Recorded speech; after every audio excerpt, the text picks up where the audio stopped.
everyone. Welcome to Expandables by Fibonacci X.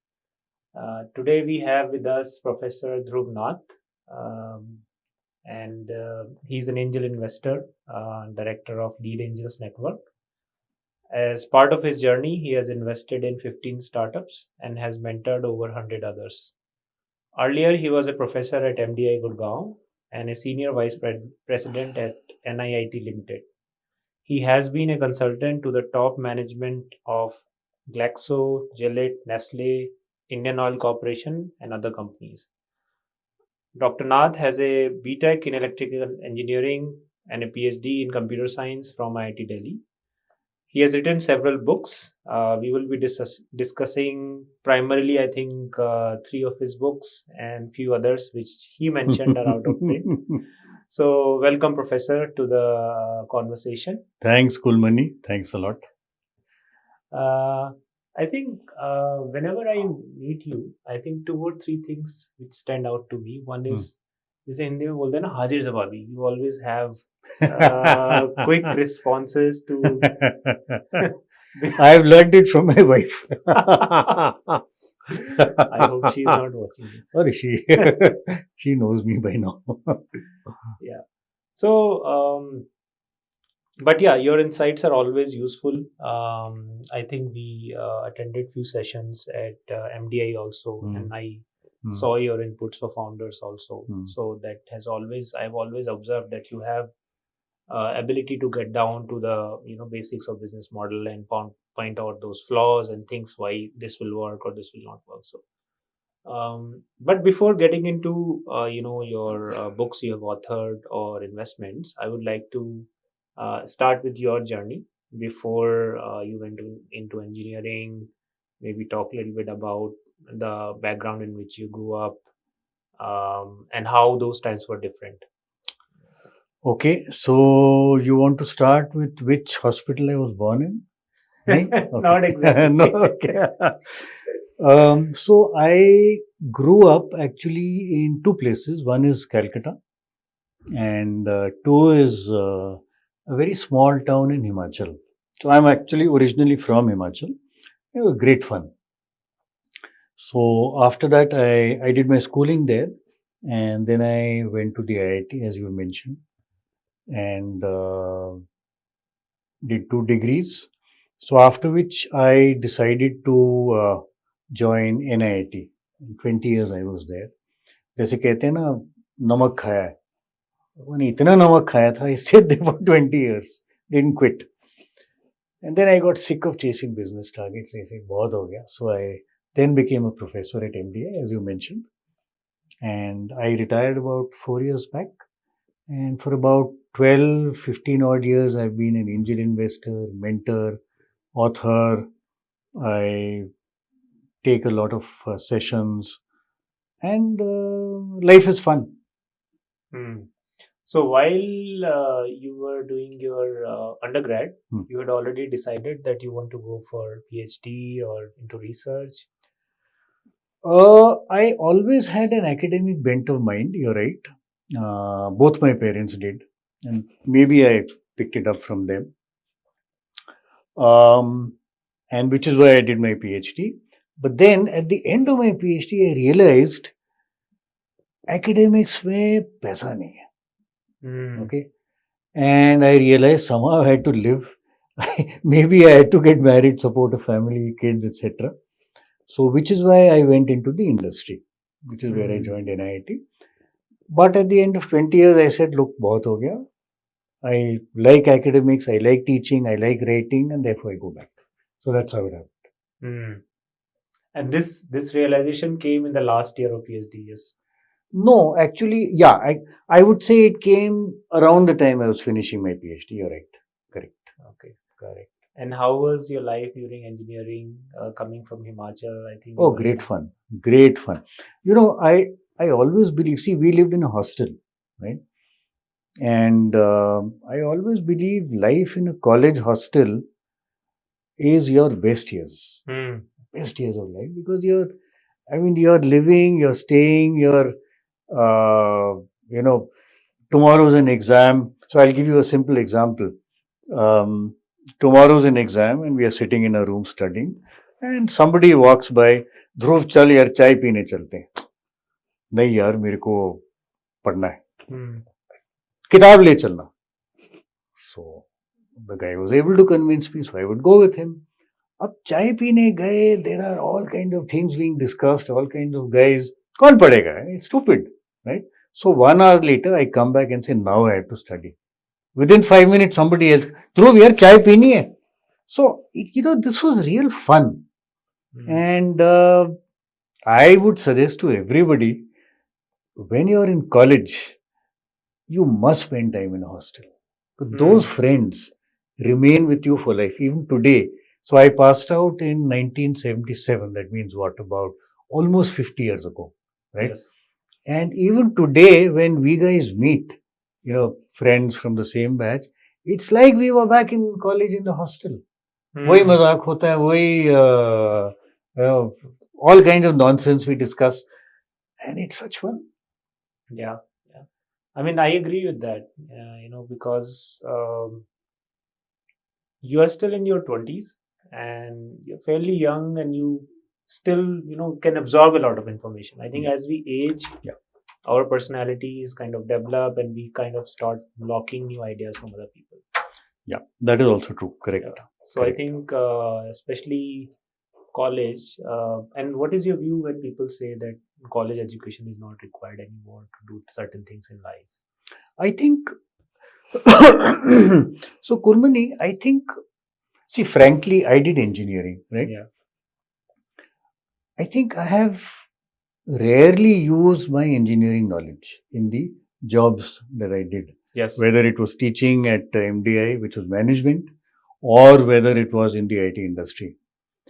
But I think what you learn is many things beyond just that, that the subjects that you cover. So you learn how to solve problems. Yes. You learn how to face tough situations and figure out solutions. Right? I think those are very, very important.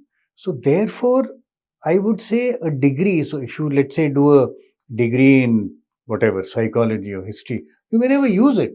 But somewhere you're going to be using the background of, the time that you're spending there. So I think it's very important. Yeah. So I graduated with finance and mathematics. And I think the most important class which I took in my college and which still I use is the business accounting class.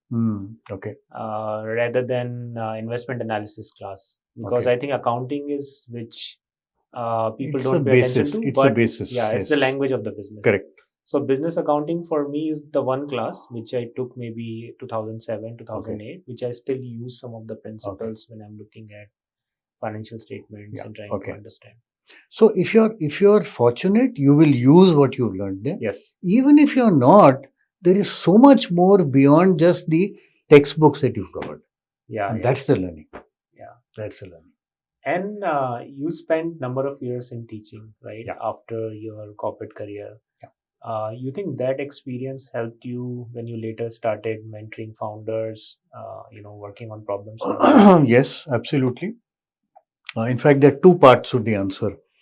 I think the good thing here is MDI has been a very, it's one of the top MBA institutes in the country. It must be somewhere in the top 6 or 8, right, in the country. Which means that the kind of students we used to get were very smart, very bright students, right? And many of them came with experience. Many of them were already building something on their own, some kind of startup on their own. So, when you're dealing with smart students, bright students, you learn a hell of a lot, right? So I learned a hell of a lot from my students. Frankly, I think I learned much more from my students than they learned from me. Right? And obviously, when I mentor or when I write these books or when I analyze a company to invest in, I will use all that learning. So yes, it has helped. But the other issue is that my mentoring actually started much before all this. So I used to mentor young people, starting their own business from my early days in MDA, maybe even before that, While you were still in corporate role. while I was still in the corporate role. Correct. That's right. And why? Why do you think you had this need, or people would just find you? Okay, so I'll give you a very interesting story. So, you mentioned I've been an angel investor, Yes. mentor. Yes. As a mentor, like I say, it is not just me mentoring the person, it is both of us trying to figure out what to do. Right. And we do it jointly, right? Right. I have been in the stock market for, I think now 45 years, right? But in the stock market, there is no way in the hell I can have Mukesh Ambani sitting across the table and I tell him, Mukesh bhai, ye galat hai. Aise nahi aise karo. I can't do that, obviously. I just put in money and that's the end of it. Yes. When I'm involved in these companies as a mentor, as a investor, it's my company. And we sit across the table, we thrash out strategies, how to market, how to overcome competition, etc., etc. The level of learning, the level of involvement, the level of excitement is so much higher, right? And which is why I've always been very happy to mentor young people, particularly those who are trying to create something new on their own. And I keep learning, I am involved, and it's fun. It's great fun. Yeah. So you started investing in startups before it became mainstream, right? Yes, around I would say 2010, 12 types. Yeah. Okay. So when I look at startup ecosystem in India, I generally use 2 to 3 phases. So I have one phase which is .com bubble till about 2005, and Correct. then 2006 to 10, and then 10 to another 15, 16, and then 16 till COVID, and then post COVID. Okay. So this is how I mentally have those landmarks. Okay, this is when this startup came, and this Okay. is when. So I think 2006 is when the very early Yes. angel yes. networks Very also early. started, like Yes. India Angel Network, Correct. and all these came around 2006. Correct. But I do remember that even at that time, founders did not have much of a social capital, right? Mhm. It was not looked upon as a very positive thing. Even if, let's say, you're graduating from IIT, I Yeah. did not have people around me starting up or doing things. I think going to US was most aspirational, at Yeah. least for my age group at that time. Yeah. And then second was to find a stable job. Correct. So I think that has changed. Correct. Right. Okay. Valid. And when you interacted with founders in those days, because at that time there were no exit path and the market was very, very different, and probably there were not even that many investors. Correct. Right. So how is that different when you interact with founders now versus that time? So you're right. There has been a major change. And you're right. At that time, the number of founders who wanted to create, number of youngsters who wanted Yes. to create something was obviously much smaller. And they had these role models to look up to, Sanjeev Bikhchandani Yes. and, this guy, Sridhar Vembu from Zoho and so on. Today, I think the big change, there are two major changes that have taken place. Change number one is that startups in India have exploded. Okay. If you look at DPIIT figures, my guess is today it would be around 1 lakh registered startups. My Yes. guess. Right? Yes. But if you look at the unregistered guys, it probably runs into God knows how many, 15, 20, 30 lakhs. It's a phenomenal, huge number. Number one. Number two, what has happened is that, in the past several years, valuation has suddenly started going up. Okay. There have also been other issues like Byju's valuation went down. But in general, valuations have been going up. In general, right? When valuations start going up and, people start raising series A, B, C, X, Y, Z, W, whatever, Suddenly it comes in the public eye. अरे boss क्या हो रहा है? ये तो यार लोग इतना पैसा उठा रहे हैं, इतना कमा रहे हैं. Now, when there is so much money sloshing around and the valuations are going up, obviously the level of acceptability of this kind of profession suddenly shoots up. And that's happened. So today's founders are very, very confident. Ki, हाँ, boss, we are doing the right thing. They are very confident that even if it fails, they will stop, do something else, or worst case, they will take up a job. They're confident. That did not happen X years ago. So one part. The other thing is that, I talked about valuations. I think this is probably, you mentioned 4 phases. I would say the 4th phase, right, last 3-4 years, is when this valuation game has, I would say it's become a little more practical. Okay. Till now it was यार तुम loss बना रहे हो, कोई बात नहीं यार, हम तुमको फंड कर देंगे, वैल्यूएशन वहां पहुंच जाएगी. आज वो नहीं है. आज इन्वेस्टर कहता है boss show me a path to profitability, as you know, yes, and only then will I put in my hard earned money. So fortunately the valuation game is now tapering off, which is a very good thing. So you will not have constantly loss making companies anymore. But you will have companies which are real companies. ये जो unicorn term है ना, in fact we'll talk about this later. मैंने जो ये term coin किया है, most unicorns valuation of $1 billion and above, yes, most of them are loss making. अब unicorn is a mythical animal. Similarly, these companies are mythical because the day the investor says, "Bas, no more money," they die. So I actually created this term, unicorns. yes, Unicorns that earn money, right? Earn a profit. And I think that is what is happening. Founders are realizing this.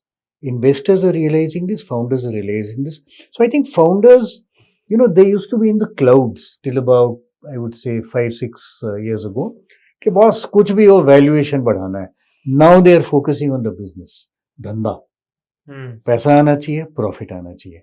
Valuation is not the key thing.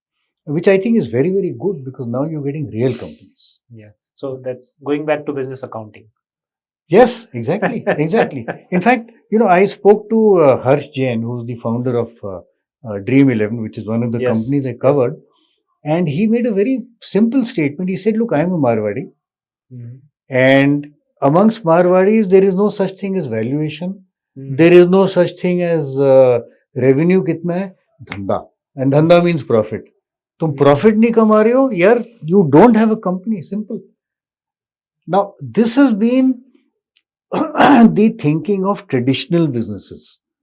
He is a Marwari and all the other traditional businesses. It was not the thinking of internet related businesses. There the thinking was यार कुछ भी हो grow करो. अब जाके वो change हो रहा है and I think it's a very good thing. Will have real businesses. Yeah, and I agree, and things have changed. One of the things which I noticed with founders is that when they even think about sources of capital, right? Somehow they have, or the way things have moved in the recent years, they have confined themselves to the VC, right?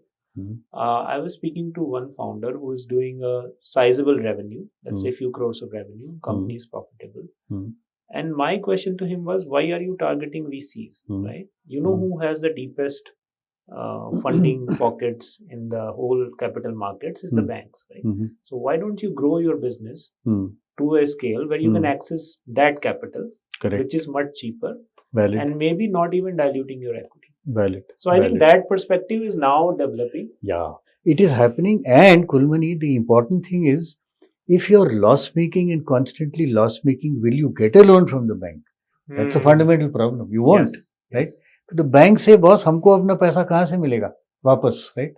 So the fact that companies are moving towards profitability means that now they can start accessing this capital. So you're absolutely right. And I think it's again very good because these are real companies taking money. They could take equity from VCs or from angel investors or PE funds, or they can take it from banks. Earlier, it was not possible, except for those few guys who were profitable. Yeah, yeah, yeah. And when it comes to mentoring, what challenges have you faced when you start mentoring a startup? Maybe some rewarding stories where you felt, okay, actually, I made a difference to this founder.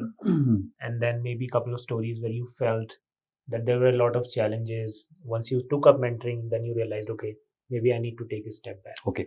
So I'll give you, in fact, I have many stories and we can carry on till dinner time, I guess. See, I've been a professor, so I can talk. I can keep talking. So I'll share one story. And, to me, being an angel investor, being a mentor, they are interlinked. So I'll share with you a story where we potentially could have invested, but we actually started giving advice instead. So I'll just share the story with you. And this is in one of my books. I think it's in this book, Funding Your Startup. Funding your startup. So we were sitting in a conference room and three young guys, young engineers, okay. And I could empathize with them because I've been an engineer 45 years ago. They walked in and they said, "Sir, we have a solution for a waterless urinal." Okay. And the important thing is, this was the year, this was the month of November 2014. Now, the month and year are very, very significant because just 3 months ago in August, 15th August, the Prime Minister had announced Swachh Bharat Abhiyan. Yes. Okay. Ab Swachh Bharat Abhiyan mein the idea was brilliant. Because we will create crores of toilets. Brilliant idea. But पानी का है? बहुत जगह तो पानी नहीं है. Maintain कौन करेगा? सफाई कौन करेगा? You can't. So suddenly these guys had a solution. And we said, yaar, ye to bahut badhiya. Today, Kulmani, if you go to any mall, go to a restaurant, go to a hotel, this is very common. But at that time, I'm talking of 10 years ago. It was not common at all. So we said, boss, this is brilliant. But then we got into our mentoring come investor mode as well. We said, look, how will you market this? Sir, we'll appoint distributors. Great. Makes sense. Okay. Then we told them, boss, one very, very important thing you have to keep in mind is you do not have an entry barrier in this business. Okay. These are tech guys, the engineers, they understand the product, they don't understand business. We said, look, you don't have an entry barrier because tomorrow 30 other guys can, create the same thing, and if they grow faster than you, you're killed. Right? You don't have an entry barrier. Your design can be copied, or you'll have, somebody with a slightly different design. So the only solution for you is you must get into the market very fast. Very fast. Establish yourselves, establish a distribution network, appoint distributors, and build a brand. Right? Now, what these guys said was, yes, we'll do that. So we said, immediately when you walk out of this room, your next priority is appoint distributors. Immediately, don't waste time. Yes, sir, yes, sir.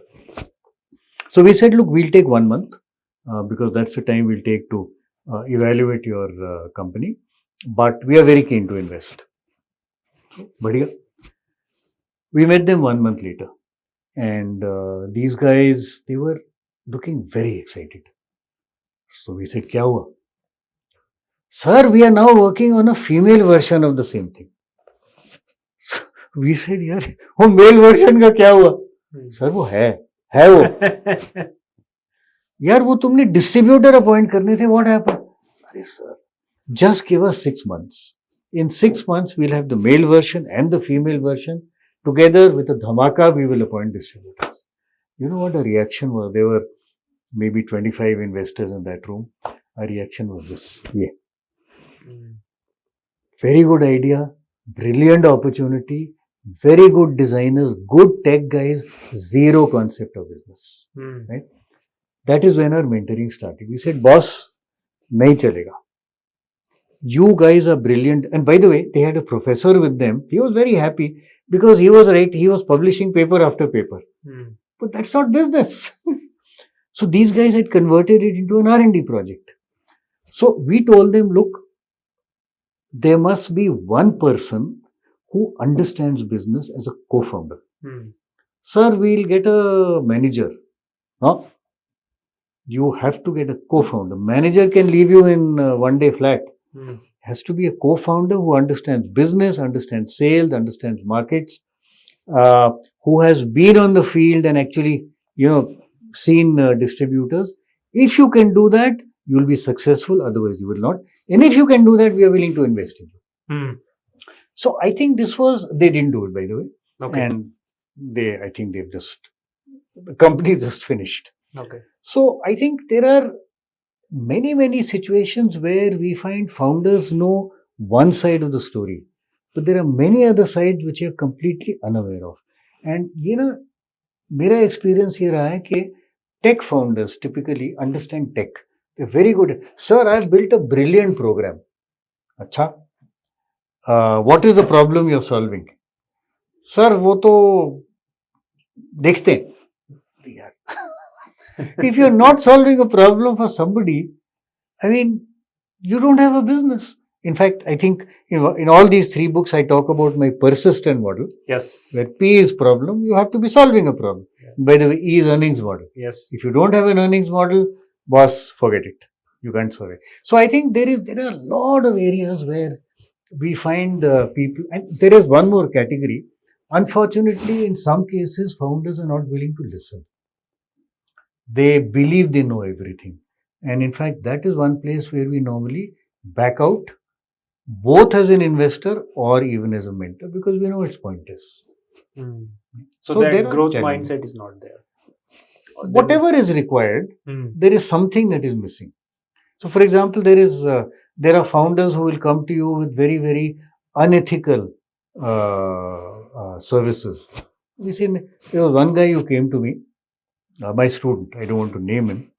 He said, sir, in the US, when you get assignments, I forget what they call them, projects or whatever,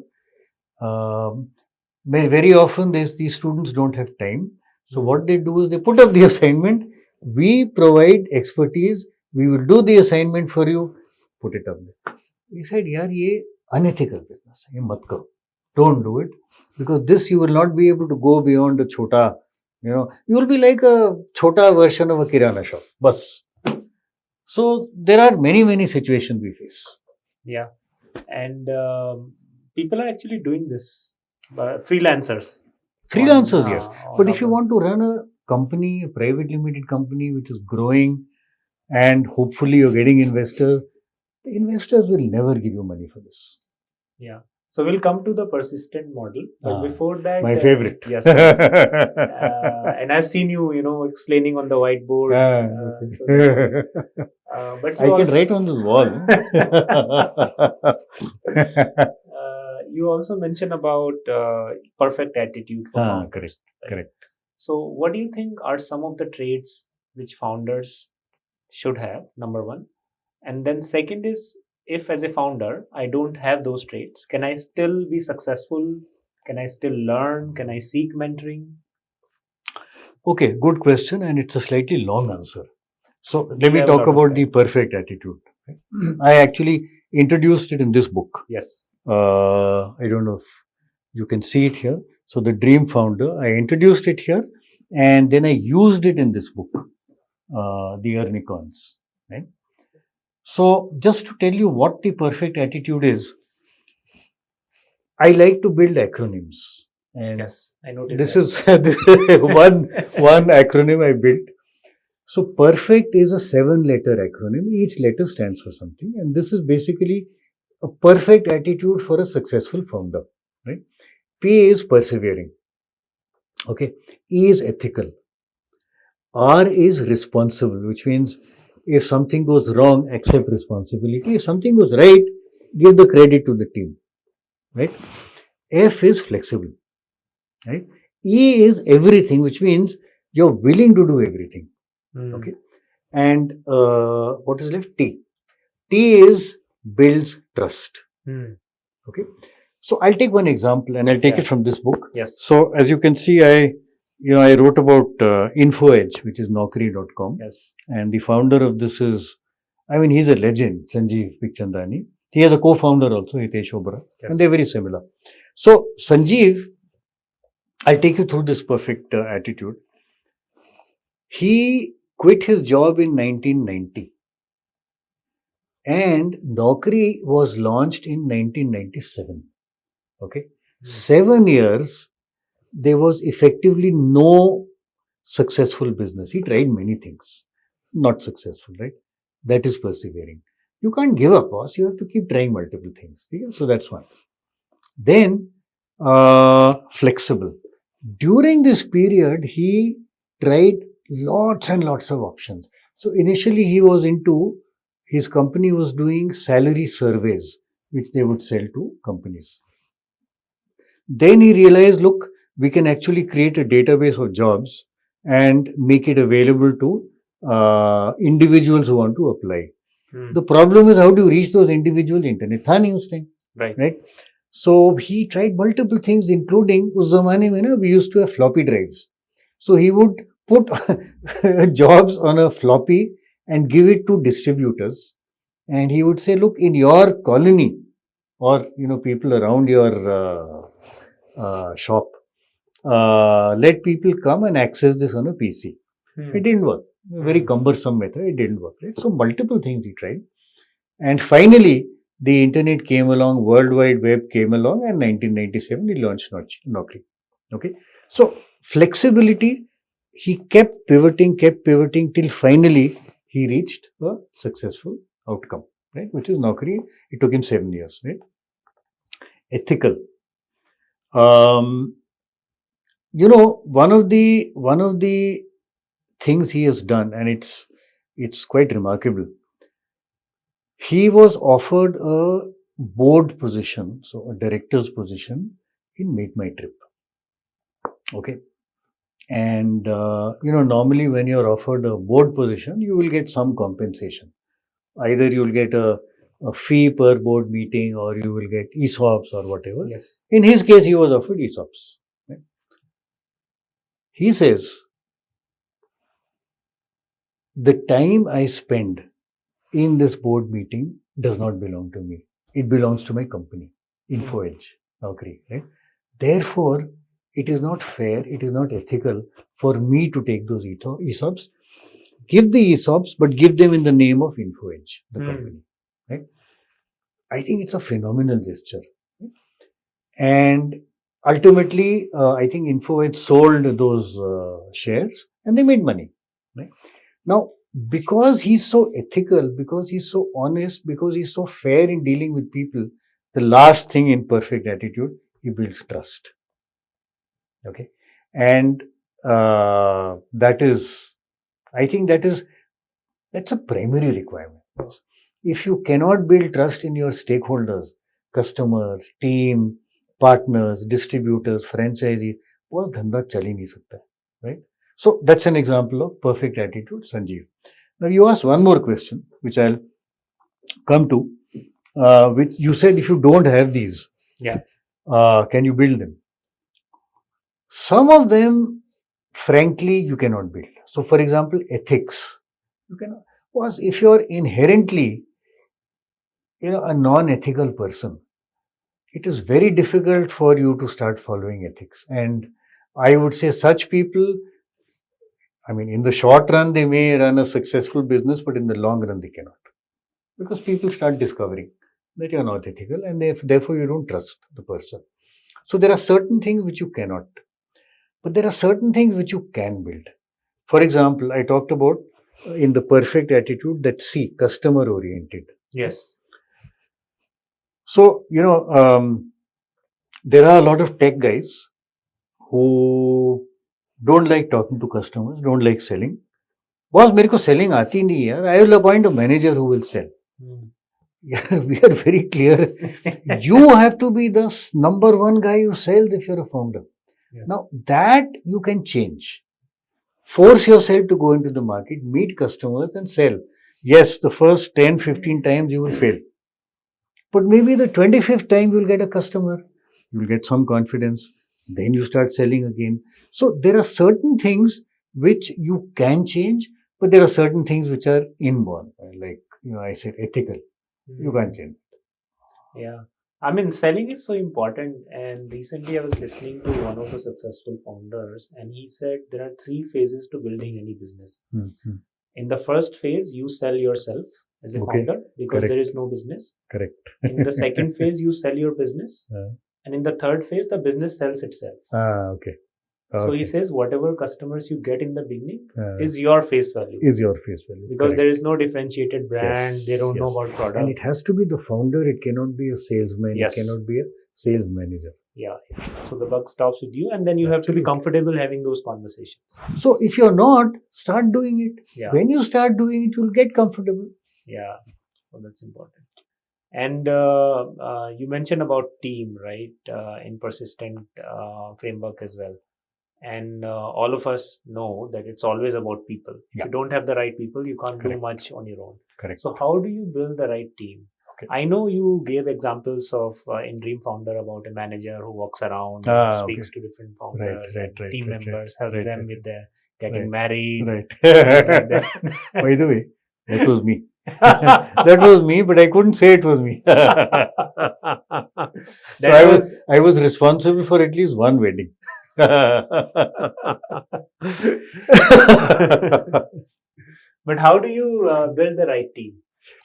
Okay, I'll take one example, and I'll take it from this Ernicon's book. Yeah, this one, and I'll take it from this company, Dream 11. Yes, and there are many things this guy has done. Okay, so first of all,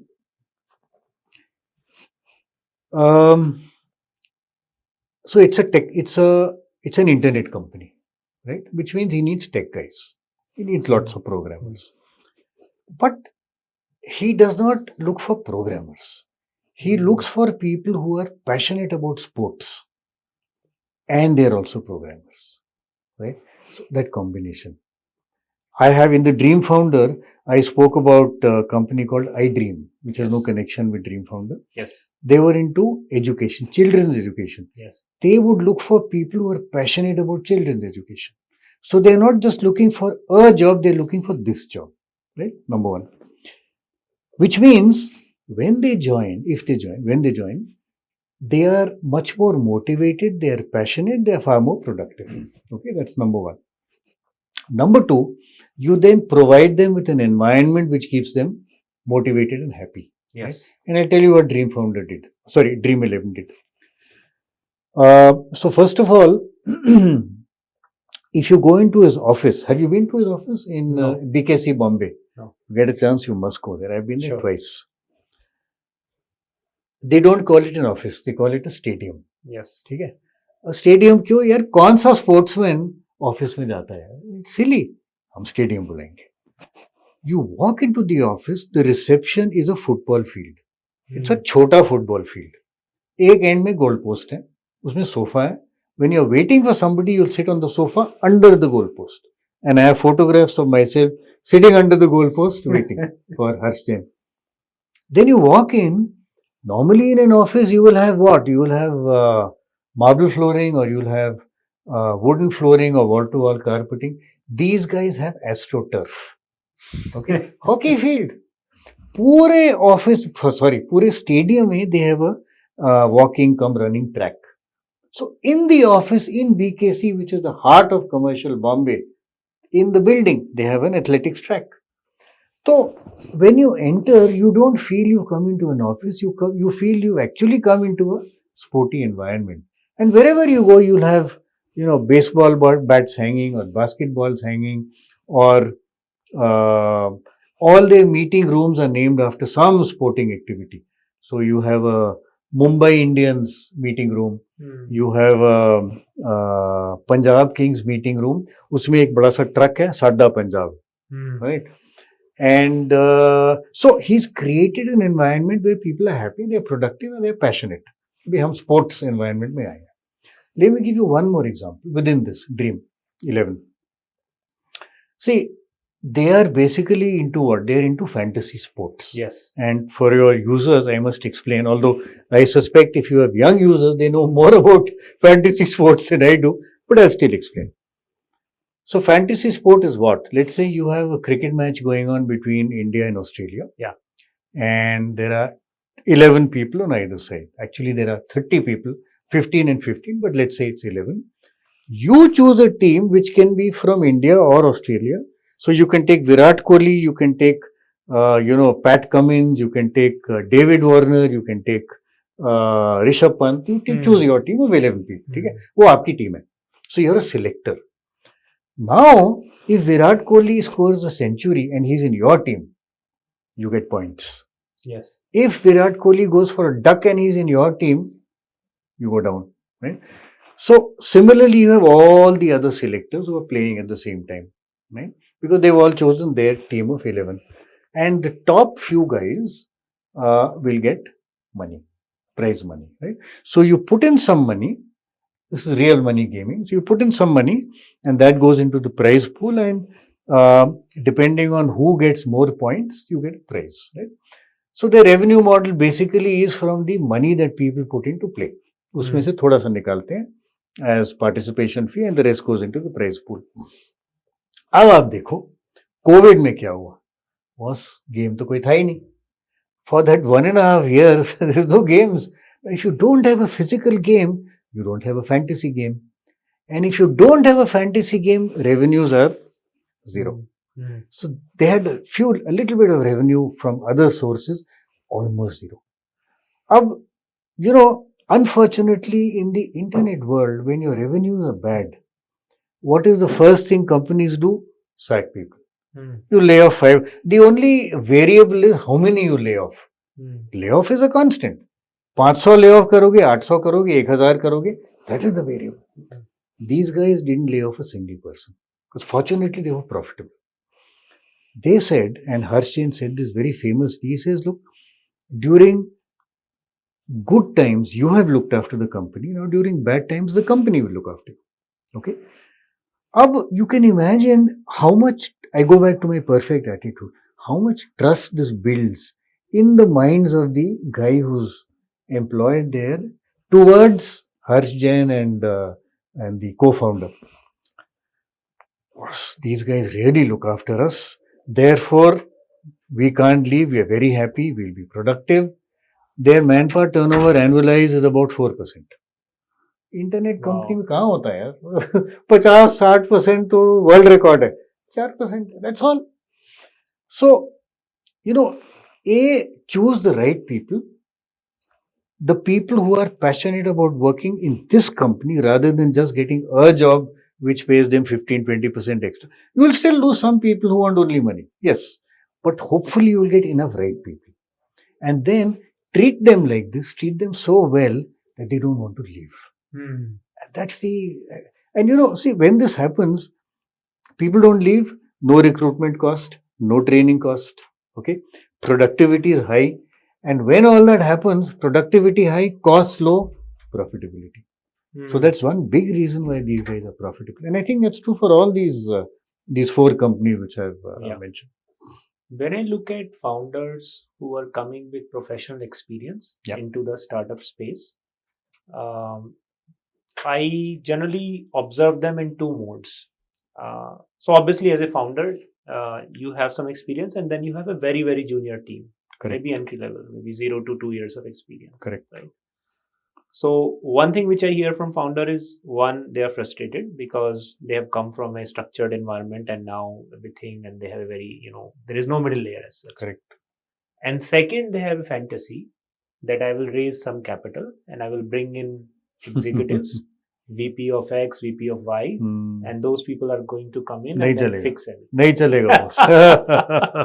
Whatever your question, nahi chalega. So, how should founders approach this? Getting used to working with very, very junior resources and being patient. Boss, 2 बातें हैं. First of all, I would say if this is the attitude you're coming with, don't come. Because when you are creating a company, it is your company. You can't bank on VPs and senior VPs. You are the VP. You are the senior VP. You are also the biggest sales guy. So, again, I go back to my perfect attitude. Willing to do everything. Right? E. You have to be willing to do everything, dirty your hands, soil your hands, And in the process, you train up your junior guys. So, for example, Sanjeev Bikhchandani, Naukri, which I keep talking about, when they launched Naukri, they they tried to do some internet based marketing and also some offline marketing. It didn't work at all. They realized that this was a new concept, online job search. So they said हमको personally जाके client को मिलके convince करना होगा. Yeah. अब उस time में the amount they charge for an ad was 350 रुपए, 350, that's all. But Sanjeev and Hitesh, two co-founders, they said, boss, हमको करना है. So they would go personally, but they would take a junior guy along. And the junior guy, if you're selling a 350 rupee ad, you don't have to be an MBA from IIM Bangalore or Ahmedabad. You can be a simple graduate, sometimes not even a simple graduate, right? So they used to take a lot of these junior people along with them, and that is how the learning got passed on. So A, do it yourself, and B, in the process, you train up the other guys. And, once this happens, if you have the right guys with you, the right guys grow. And over time, they are the ones who become your middle layer or your senior layer. Because ultimately, if you're a big company, you can't do everything. But when you're starting a startup, when you're creating a startup, you can't say, boss, मेरे को VP चाहिए. अगर VP चाहिए तो जाओ यार नौकरी करो. VP खुद बनो. Correct. And this is also like whenever we receive applications for our accelerator, a lot of time founders will tell us that I need director of X to kick this off. For example, there was this founder who I met a couple of weeks ago. He's trying to organize cricket pitches in tier 2 towns, bringing them onto a platform where you can go and book, and also give them SaaS solutions to the people who own these academies. Because a lot of these academies are not profit making. Okay. Because either they took some franchisee, which they paid a lot of cash upfront, and they're not able to recover that. Okay. And he told me that I need director of coaching to sort of start this. So I was like, boss, you are the director of coaching. I'll give you a simple example from my own life. Right? Many years ago, I actually started a company called a division of NIT called NIS. National Institute of Sales. उसमें हम sales training करते थे, and one of the things we did was sales training for corporates, for companies. So you have your sales team, and I had started that division. I was heading it, so I was the CEO. We realized, and I also realized, that sales training cannot be done in a vacuum. You need to understand how the salesman was selling today. You need to understand how clients are behaving, how they are reacting. You need to understand the product. So what I used to do personally is, sales guy, one of the client's sales guys is going on his beat to meet various clients. I would say, यार मैं तुम्हारे scooter पे, scooter ही होते थे उनके पास, तुम्हारे scooter पे pillion rider बनूंगा, and I will come with you personally to meet every client that you're meeting on that one day. Right? जब तक मैं वो ना करूं, I don't understand how the hell these guys sell. Right? So I think whatever you do, you have to be willing to do everything, because that's the only way you learn, and that's the only way you can pass it on to the other guys. मैं एक और कहानी सुनाता हूँ, very simple story, and this is not from a startup. It's from a huge multinational. Again, I don't want to name them, but huge multinational. And it's an FMCG company, right? Okay. So they had a branch manager, and one young guy from one of the top IIMs, I think IIM A or Bangalore, joined them and reported to the branch manager. The branch manager said, ऐसा है, तू ऐसे कर, यहाँ पे store है, there are a bunch of posters, and there is take a bucket of glue and you go around in your territory और ये posters लगा. So that MBA said, sir, ये मेरा काम नहीं है यार, I'm an MBA from IIM Ahmedabad or whatever. अच्छा ठीक है, चल रहने दे. Then he gave him some other assignment. You go to various kirana shops and get feedback from me. हाँ सर, वो मैं कर लूँगा. ठीक है. So this young trainee, management trainee, went Every time he went to a kirana shop, he saw somebody some distance away behind him, bucket in hand, putting up posters. Went to the next kirana shop, again he saw the same guy. He was surprised, "Ye kaun hai?" He went closer, branch manager. Okay, sorry sir, I'm sorry sir, my mistake, मेरे को bucket दो. What is the learning? Was very simple. आपको, you can waste all your posters. You can put them all up in the same place, in which case you haven't covered enough territory. Or you can put them so far apart that nobody notices them. Or you put them in places where somebody else is going to put his poster on top of it. Right? Now, these are things you need to learn, because when you send your office boy to put up posters, तुम उसको कैसे सिखाओगे? So you have to do it. So I think, the one message every founder needs to have, and frankly, fortunately, most founders, I would say, do have this, the right attitude. Okay, look, I have to be willing to do everything. Yes, when I become big, I need, support people, but ultimately, हर चीज मुझे करनी है, मुझे सीखनी है. There's no choice. And I realized this in my life. So when I was in consulting, a lot of time I would delegate a lot of tasks to my junior, and at one time I had a large team, and then I realized that I was not actually helping them. It was a lot of tasks. The pipeline was just getting crowded, and I needed to sit down with them and have those conversations and work on some of the problems myself. So there was learning. Yes, for me. absolutely, absolutely. For me. Was founder banna, so you have to get your hands dirty. Simple. There's no choice. And you have this interesting concept, and where you mention about families and sports team, right? The culture of the team, family versus sports team. So what do you think should be the mix? Obviously, all of us have sharp elbows when we are working in teams, and we like to push each other. But also there has to be, like I said, because in the beginning you have very junior team, and you are probably the only senior person around, and the most senior person around.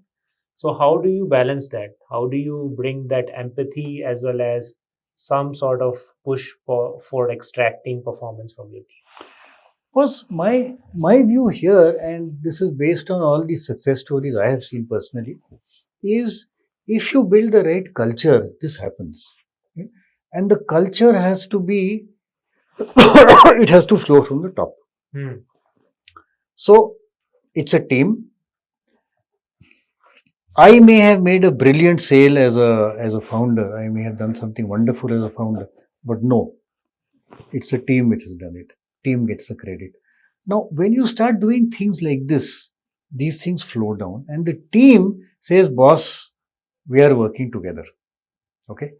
Then you can bring in things like incentive policies, which can be team oriented rather than individual oriented, because then everybody helps each other. कि यार अगर वो ठीक नहीं करेगा तो मेरा incentive भी कम हो जाएगा. So I think this whole business of building a culture, and I think most of these guys that I've spoken about in the Ernicon's book have been able to build this kind of culture where the team comes first. Frankly, there will always be some people who stand out. There will always be some people who say, "Nahi yaar, main hu." But I think by and large, as long as you can make sure this culture is there, most people typically will be very happy to work for the team. It's like your cricket team. Very simple example. Two batsmen are taking a run, and if one of them has to get out, the junior guy or the guy who's less well set will sacrifice his wicket for the other guy. That's team. That's the kind of culture you need to build. Yeah.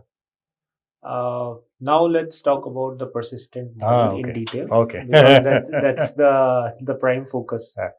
So how did you come up with this, and how long have you been living with this framework?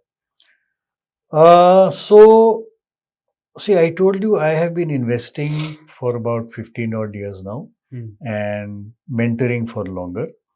And I've noticed that successful companies have certain things in common. For example, all of them have a model which is scalable. For example, all of them have an entry barrier which they keep enhancing and which therefore ensures that competition is kept out. Right? All of them are solving a problem for some customer and the customer is willing to pay them. And on the other hand, I saw unsuccessful companies, they also had certain things in common. For example, many of the unsuccessful companies had no entry barrier. बहुत जो मैं कर रहा हूँ वो 50 लोग भी कर सकते हैं, आराम से कर सकते हैं. Right? And not just today's competitors, it is potential competitors. Right? Or many of them were non-scalable. And when I say non-scalable, I would say that they were so heavily dependent on manpower. And when you are heavily manpower dependent, you cannot scale rapidly because you cannot suddenly absorb huge numbers. It messes up your company. You can't get so many people. You get bad quality and so on. So I saw a lot of common things happening. And these were there in the mind somewhere, in the subconscious somewhere. And then when I started writing the first book, I think I started writing in 2018, if I remember right. Yeah, it came out during COVID, so 2020. That's where I said, boss, there are all these bits of learning which I have. So, for example, you should be solving a problem. Otherwise, you don't have and the customer has to be willing to pay you for solving the problem. Is there a simple way by which I can get founders, potential founders to remember this? And then I started thinking, I put this down, I played around with words, I kept changing words. And that is how this persistent, it was not a one-shot thing. I kept played it. So P was obvious, solving a problem. E is very obvious, entry barrier. S is very obvious, scalability. Some of them were not very obvious. For example, I. It took me a long time and then finally I said, okay, I is innovation. So it took me a long time, but finally I was able to get all these common things which are required into a framework. And the good thing is, persistent itself is a good word. Yes. Because you have to be persistent. If you look at that perfect attitude, persevering is the same thing. Yeah. आप persistent नहीं हो तो आप तो मर गए. So it took me time, but it's based on all the successes and failures I've been seeing. And you always apply this framework, or when you're making investments, sometimes there are exceptions? Yes, I do. Not only I do, Lead Angel also uses it. I would say every investor uses it, irrespective of where he is, except that he'll be using different terms. So, for example, I use the term entry barrier. Many people use the term moat. Same thing, right? Yeah. Ultimately, the concepts are the same. It is the same thing you have to apply. So, it's not that we have created something completely new. It is just that we've put into a simple format which you can easily remember and apply. Good practices which have been there for a long time. So we basically put good practices into a framework. So even before you started investing in startups, you're already investing in stocks in public markets, right? Yes. So do you think some of those lessons from equities listed companies some learnings are also applicable to startups? Okay, yes, I would say some. And again, I'll use the persistent framework. But there are some differences as well. Yeah. So, for example, the P is still the same. You have to be solving a problem for somebody. Earnings model is still the same. Size of the market has to be high. Scalability can be different because, in the internet world where you have most startups, scalability means the ability to grow very rapidly. Yes. Right?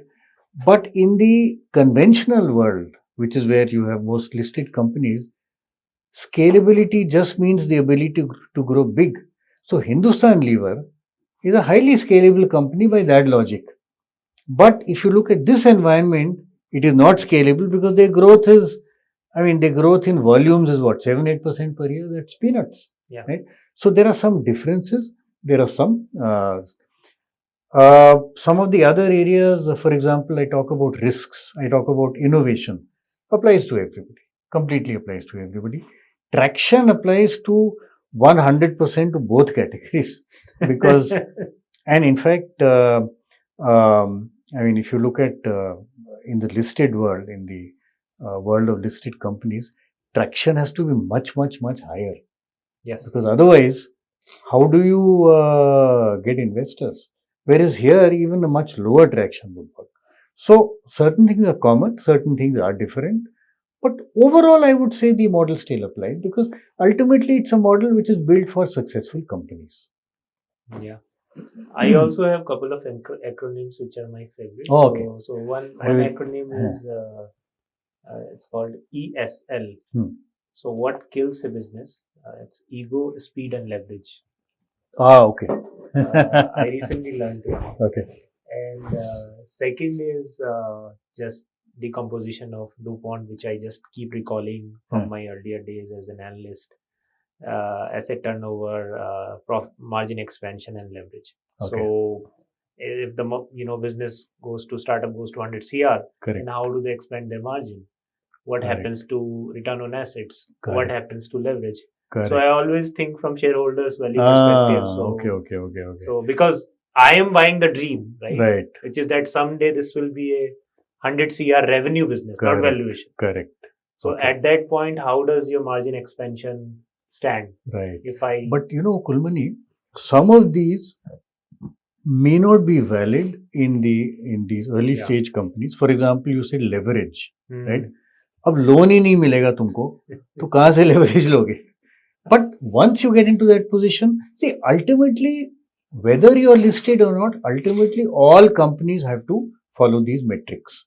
So ROC is very important, return on assets is very important, return on equity is important, leverage, everything is important, debt equity ratio.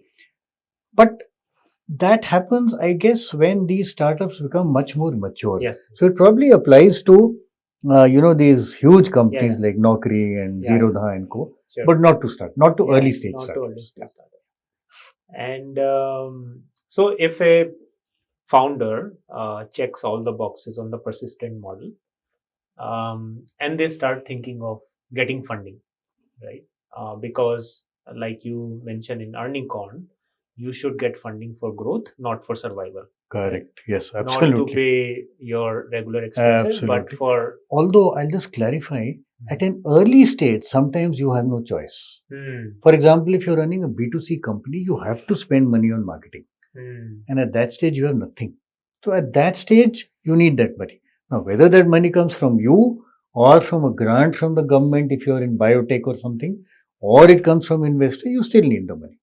Yeah. But after a point, it has to be for growth, not for survival.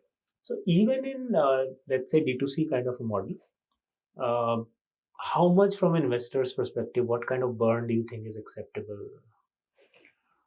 Okay. I don't think there is, I think it depends a lot on the field you're talking about, right? So, for example, if you look at, let's say, AI-based businesses. Yeah. Frankly, in the investor's mind, I think it reminds me a little bit of the year 2000 when investors said, boss, internet hai, paisa dalo. Okay. Today it is AI hai, boss, paisa dalo. There is a FOMO, fear of missing out. Yeah. So these are companies where, frankly, investors are not looking at burn because there is no revenue. Yeah. Possibly all you've got is a paid pilot, maybe 2 paid pilots, maybe not even that, you've just given a demo and you are asking for a hefty valuation of maybe 30, 40, 50, even 100 crores. So I don't think there is any number. It depends on what it is, but I would say from an investor point of view, anything which seems to be the future is much more likely to get money and typically at a higher valuation, and you'll have less conditions than anything which is much more conventional. So I'll just give you a simple example. There is a guy who is I've been mentoring, and he basically runs a toy business around toys. He says, I identify chota manufacturers who make toys, new toys, and then I make them available to distributors and some retail outlets in typically smaller towns. So it's a I think he's at break even right now. Okay. And therefore he'll become profitable. So burn nahi hai. But I don't think we'll be interested or any investor will be interested because it's a very, very conventional business. Investors need that excitement, that thrill. अरे यार AI है, boss chat GPT देखो कहाँ पहुंचा है, AI में डालेंगे पैसा. So I think it varies very much depending on what area you're talking about. Yeah. That is what is commonly now known as inflection. So there is a theory called inflection theory. Inflection is different from insight. Inflection is basically the founder is able to see the future, and in the current, he wants to reach that future state, right. But he's able to break the pattern of a business model. Yeah. So that is the inflection of future in the current. Okay. And, and in any case, Kulmani, investors who invest in startups, particularly early and middle stage, are risk takers. You know, the guy who's investing in the stock market is not a risk taker. I mean, he will, assuming he's not investing in penny stocks. Normally, if he invests, let's say, Nifty companies, Sensex companies, there's no risk. Yes, there will be temporary downturn, but overall, the Nifty and Sensex have only been going up on an average. Right? So, risk taker nahi hai. But these companies, in any case, they are risk takers. They are willing to take risks. The only question is, which area am I willing to take a risk in? That toy platform for toys. If it is such a conventional business, I don't know what kind of growth I get. Why should I take that risk? Whereas AI, it may collapse. But if it does well, it could, grow 10 times in 1 year. So that is risk I'm willing to take. So you have to compensate for that risk. Yes, exactly. Through a higher multiple exit. Exactly. See, in any case, you've been in this business for a long time. All investors know that out of 10 investments they make, maybe 8 will fail. One will do brilliantly, hopefully, and one will be tick, or 2 will be tick, right? So that one who does brilliantly has to compensate for the losses in those 7 or 8. And therefore, when he invests, he looks for potentially very, very rapid growth and scalability. This is the power law. Little bit of portfolio management also. Thinking is required. Exactly. And ultimately, it is excitement. So, on that burn rate and growth, I remember listening to Alok Bansal from Policy Bazaar last year at one of the events, and he talked about the law of 50. So he said if you add your EBITDA margin and your growth rate, if you get the number 50, then your burn rate is acceptable. Oh, okay. So I wasn't aware of that. Yeah. So if your EBITDA is minus 70%, then your growth has to be 120%. Oh, so good. I've learned something today. So the rule of 50. I must ask Alok next time I meet him. So he mentioned that. And a lot of time, founders still go out for funding when they don't need funding, right?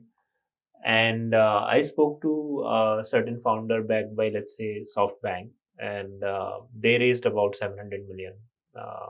And it's probably sitting on their balance sheet because the business were already sizable, profitable. Okay.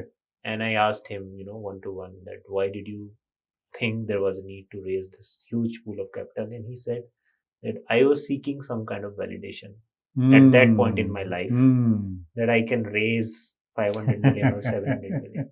So there are some founders who raise for different reasons. Correct.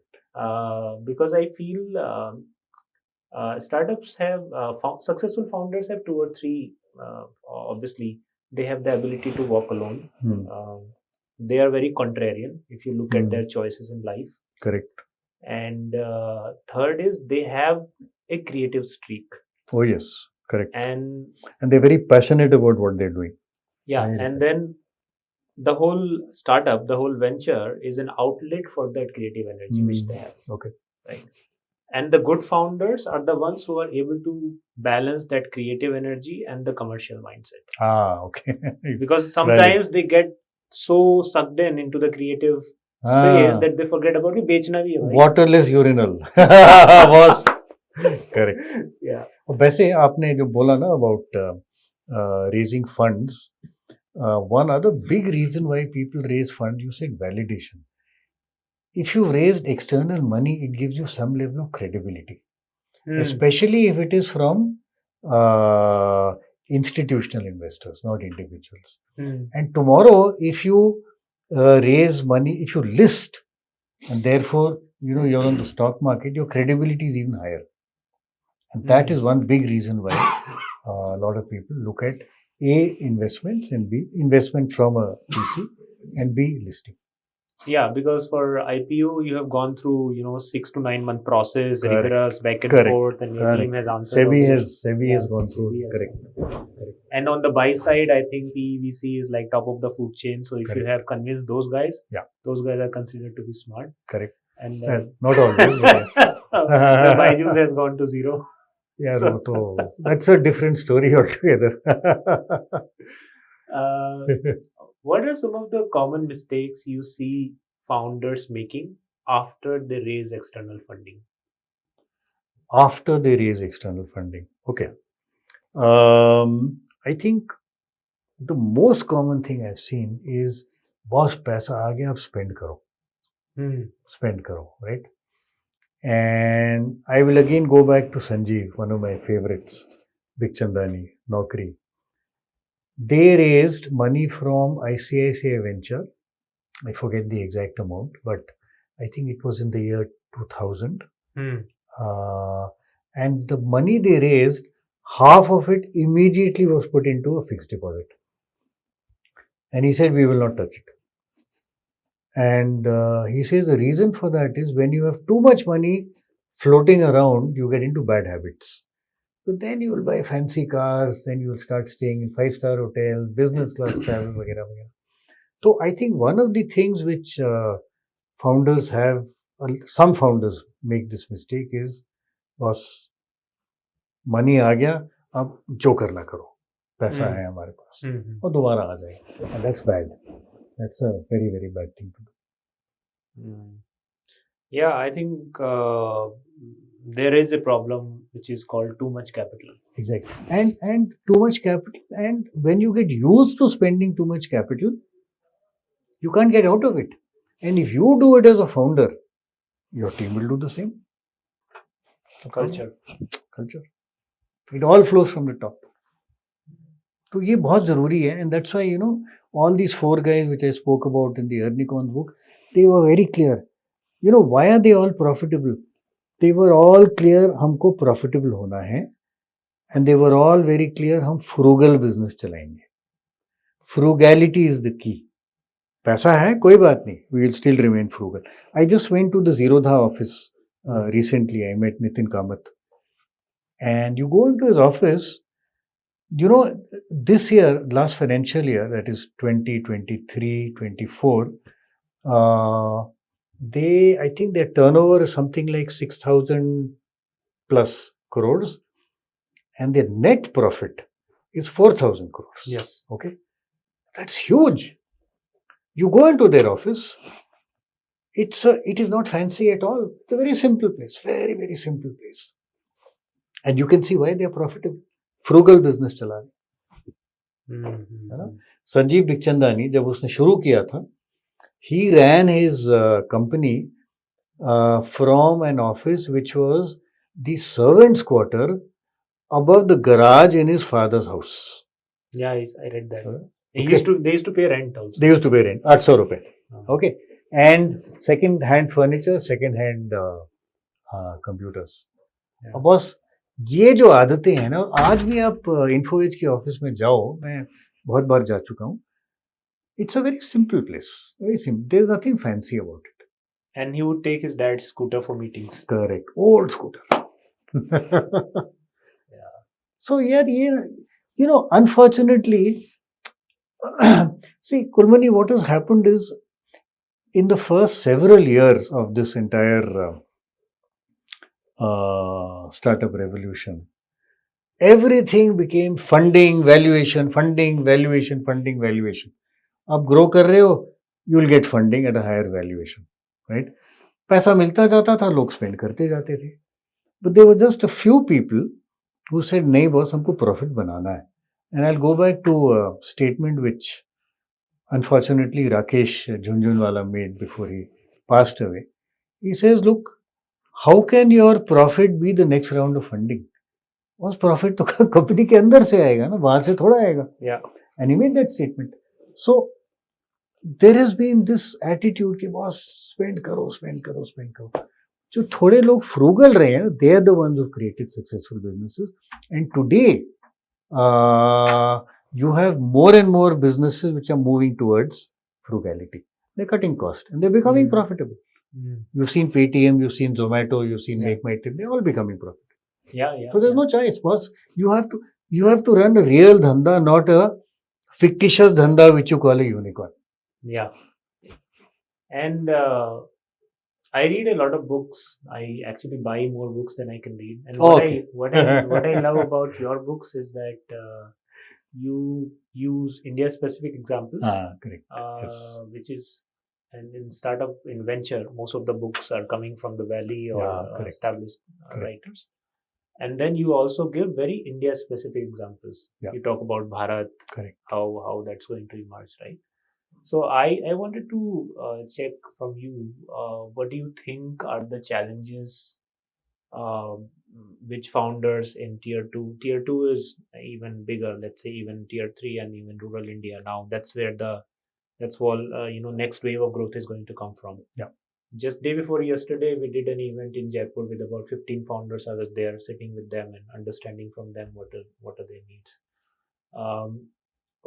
How do you think this unique set of opportunities which exist for founders in rural, tier 3 and rural, and then what are the challenges for them at this point? Okay. So first of all, I think you're absolutely right. The next wave of growth is in Bharat, not in India, because the opportunities are just huge. You look at healthcare, there is so much to be done. You look at education, there is so much to be done, right? You look at agriculture, there is so much and it's untouched. On top of that, the opportunity is that digital has reached the smallest village. I was in a Chotu village in Himachal about 6 months back, and there was a shopkeeper. I bought Mumphali from him, 30 rupiya. So I had a 100 rupee note, I gave it to him. Sir, आपके पास UPI नहीं है? छोटा सा गाँव. So then I felt a little embarrassed. I said, yes, बताओ. Signal बढ़िया था. He brought out his QR code. I scanned it. I paid 30 rupees. Right? So I think the wonderful thing is there is so much gap that can be done. And I'll share with you an example. And two is the infrastructure is now coming up. Yes. So Digital India is, I think it's a phenomenal story, absolutely phenomenal story. People who are, UPI, even Paytm, when it started off, Paytm karo to yaar sab karte hain. So I'll share with you one simple example. One of the companies which we have invested in, I have also personally invested in, it is called Agrix. Okay. AGRIX. It doesn't exist in any of these books. Maybe in a future book. उनका model क्या है? बड़ा interesting model है. There are 3 guys who come from a rural background, rural Bihar. ठीक है? And so they come from a farming background. Families, farmers. But these guys have spent some time in the city, in Delhi. They were very interested in the urban company model. Because urban company में आप घर में beautician भेजोगे service के लिए, और you will provide plumbing services, और you will provide carpentry और इलेक्ट्रिकल और whatever these kinds of services. They said हमको गांव में कुछ करना है, बट गांव में प्लम्बर तो चाहिए नहीं, क्योंकि यार पानी तो कुएं से आता है, कौन सा क्या करेगा प्लम्बर, राइट? सिमिलरली इलेक्ट्रिशियन क्या करेगा, 4-5 बल्ब 1-2 पंखे होंगे शायद, राइट? तो क्या चाहिए उनको? ही रियलाइज गांव में जो छोटा किसान है ना, स्मॉल एंड मार्जिनल फार्मर, वो सब कुछ मैनुअली करता है, and therefore his processes are very inefficient. So जब खेत में उसने फसल बोनी है, when he has to plant his crop, the entire thing is done manually. Maybe उसके पास हल है, बैल है, पर जो छोटा किसान है उसके पास तो वो भी नहीं है. वो क्या करेगा? अपने आप खुद गैंती लेके, फावड़ा लेके खोदेगा. ठीक है? It'll take a long time, lot of effort. Similarly, harvesting के टाइम खुद करेगा. ये कहता है यार मैं आपको ट्रैक्टर सर्विसेज दूंगा, लाइक अर्बन कंपनी. आपको बीज बोने हैं, ठीक है, you need half a day, आधा दिन के लिए मेरा ट्रैक्टर बुक करो. I will send a tractor, I will send a person who operates the tractor and he will do it for you. और वो ट्रैक्टर कहाँ से आता है? जो रिच किसान हैं who own tractors but utilization is only 20% और 30%, वो 70% ये प्रोवाइड करते हैं and he gives them a cut, right? Similarly, harvesters. So this guy has been able to transform. I think right now he's in some 6 districts of Bihar, and I think he has covered some. I may be wrong, but some 15,000 acres of land. अब देखो boss, जो गरीब किसान है, छोटा किसान है, उसके लिए कितना फायदा है, and nobody has even thought of it.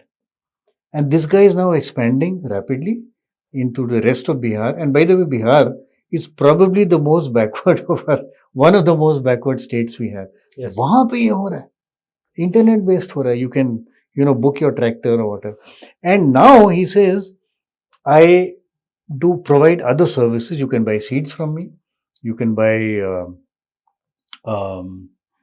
this thing, fertilizer from me. I will also help you market your product. ठीक है? तो end to end support western Bihar के गांवों में ये आदमी दे रहा है. Now is expanding to eastern UP. It's a brilliant concept. I think one big reason why it has worked, one big reason is that these guys have all come from farming families in that area, so they understand that area. Right? It is not a guy who's sitting in defense colony in Delhi. Sorry for those guys who actually live in defense colony or whatever and say यार मेरे को western Bihar में जा भी नहीं सकता है ना. So you need to understand the problem, you need to understand the problem the farmer is facing and you solve that problem. Again I get back to my persistent model. Problem are you solving for somebody? Is he willing to pay? The farmers are more than happy to pay. Right? अब ये जो चीज है, इस type की opportunities बहुत है. I have seen, for example, Dream Founder में there is that iDream company. They have taken digital education, tablet based, to absolute rural India. Yeah. I mean, I have been to some of their schools in the district of Rajasthan में था. I forget which district it was. बच्चों के पास बैठने को जगह नहीं थी, वो दरी पे बैठे हुए थे, कहीं कहीं टीचर भी नहीं थे, but they were very happy playing on tablets and in the process learning or have vernacular में. So opportunity is huge. Digital India सारे में पहुंच गया. Internet connectivity, अब तो यार सड़कें भी आ गई हैं. Yeah. Roads are good. So anything which has a physical component, such as which you will require for transporting of farming produce and so on, it's there. So I think the opportunity is huge. And actually, Kulmani, if you ask me, investors are looking at such opportunities now because they realize the size of the market and the kind of transformation you can make is just phenomenal. It's just phenomenal. हाँ, challenges हैं.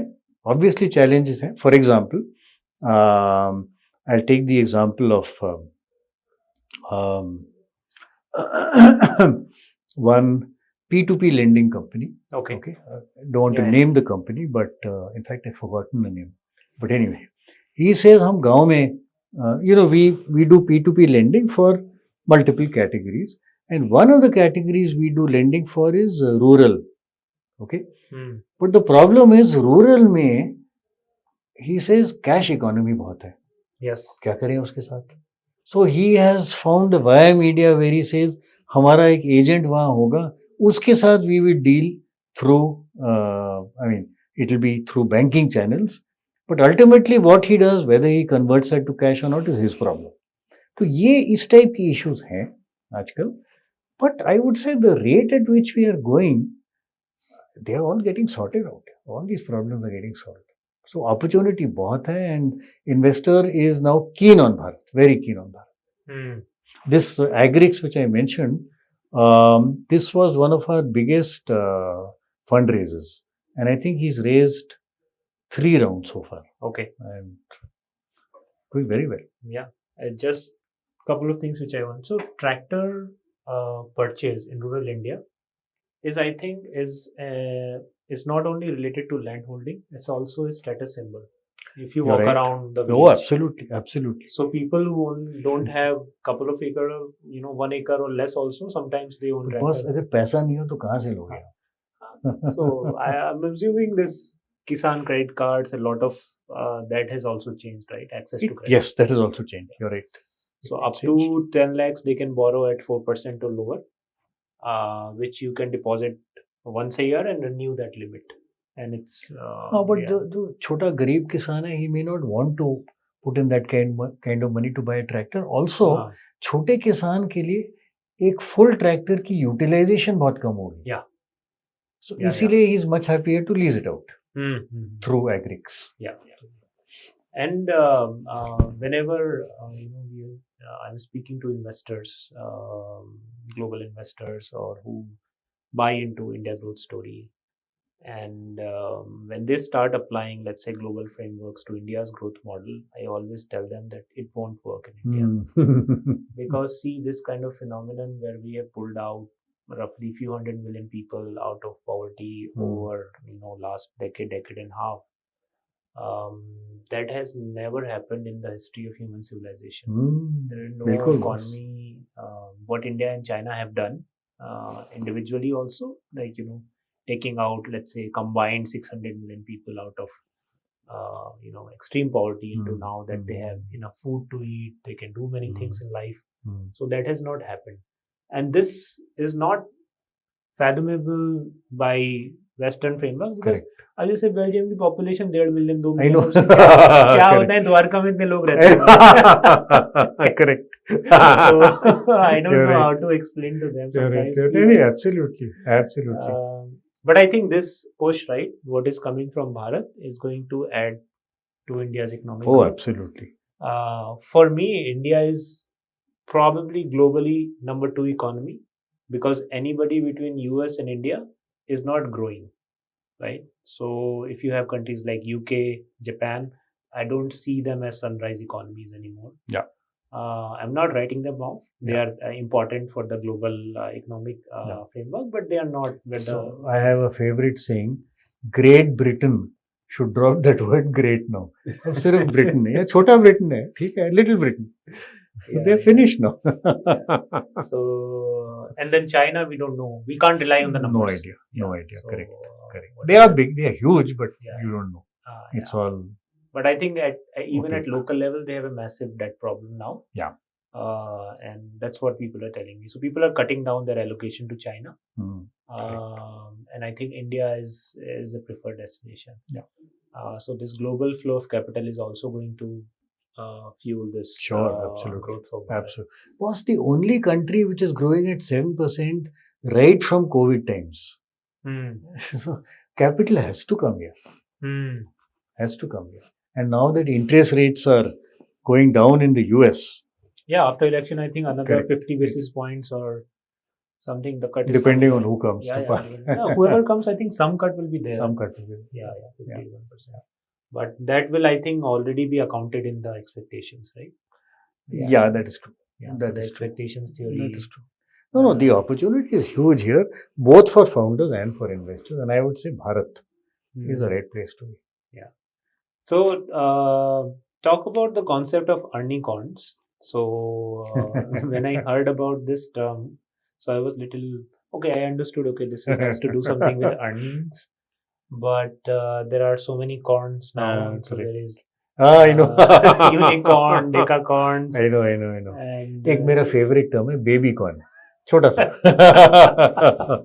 Which is valued at 1 billion, but small. Baby corn is a guy who hopefully wants to become a unicorn at some stage. Okay. छोटा.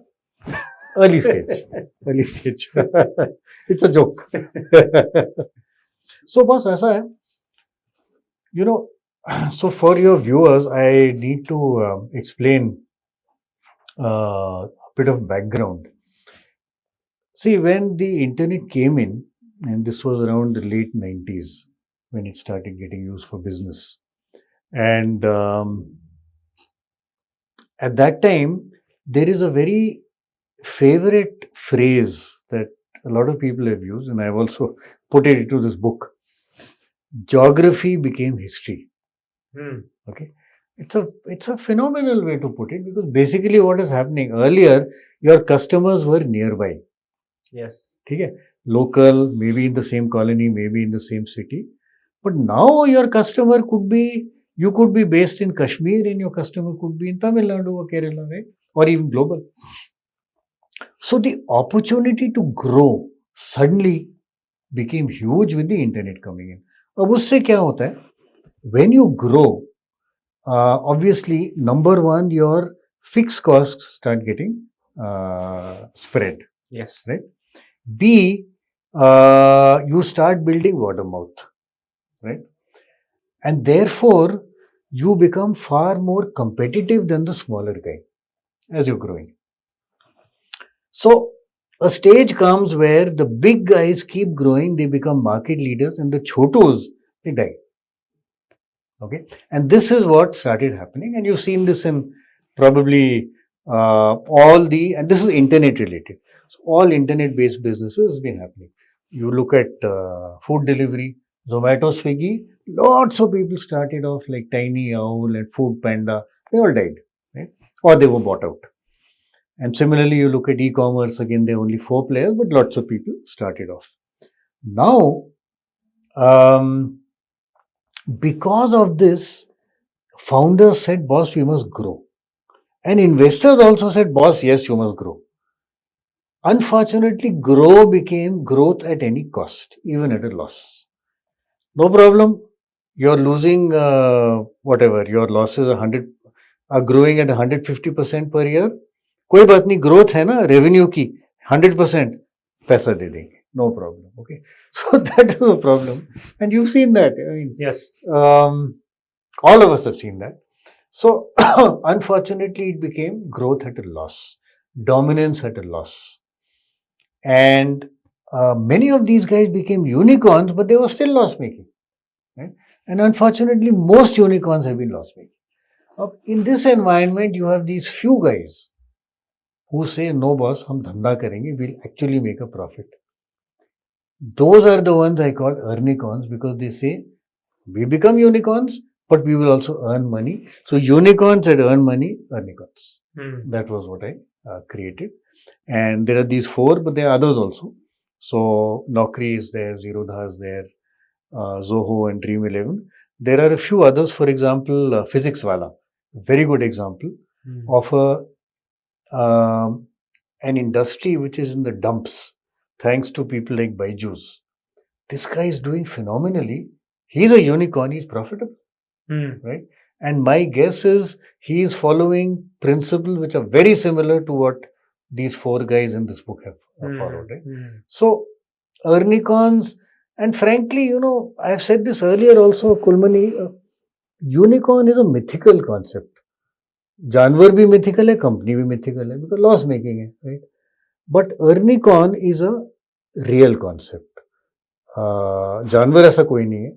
I haven't seen any unicorn animals, but it's a real company because it is profitable, it grows. Yeah. Right? आप देखो, Dream 11 का example लेता हूँ.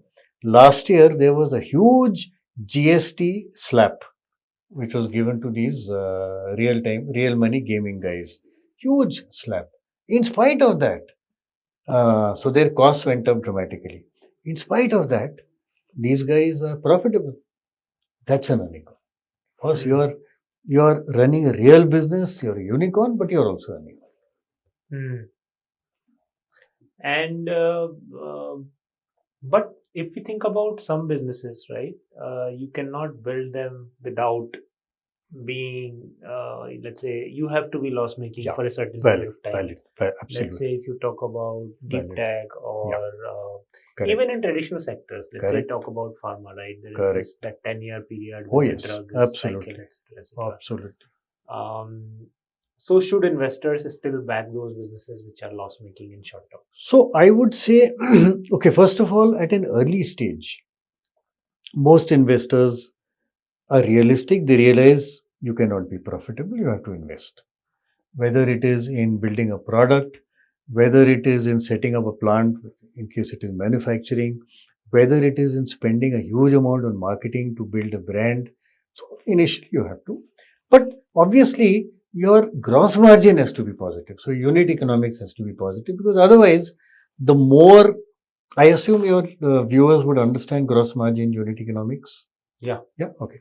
So otherwise, for example, if the gross margin for making for this glass, you sell it at 100 rupees, and making and sales charges are 150, then you're losing 50 rupees. That means your gross margin is negative.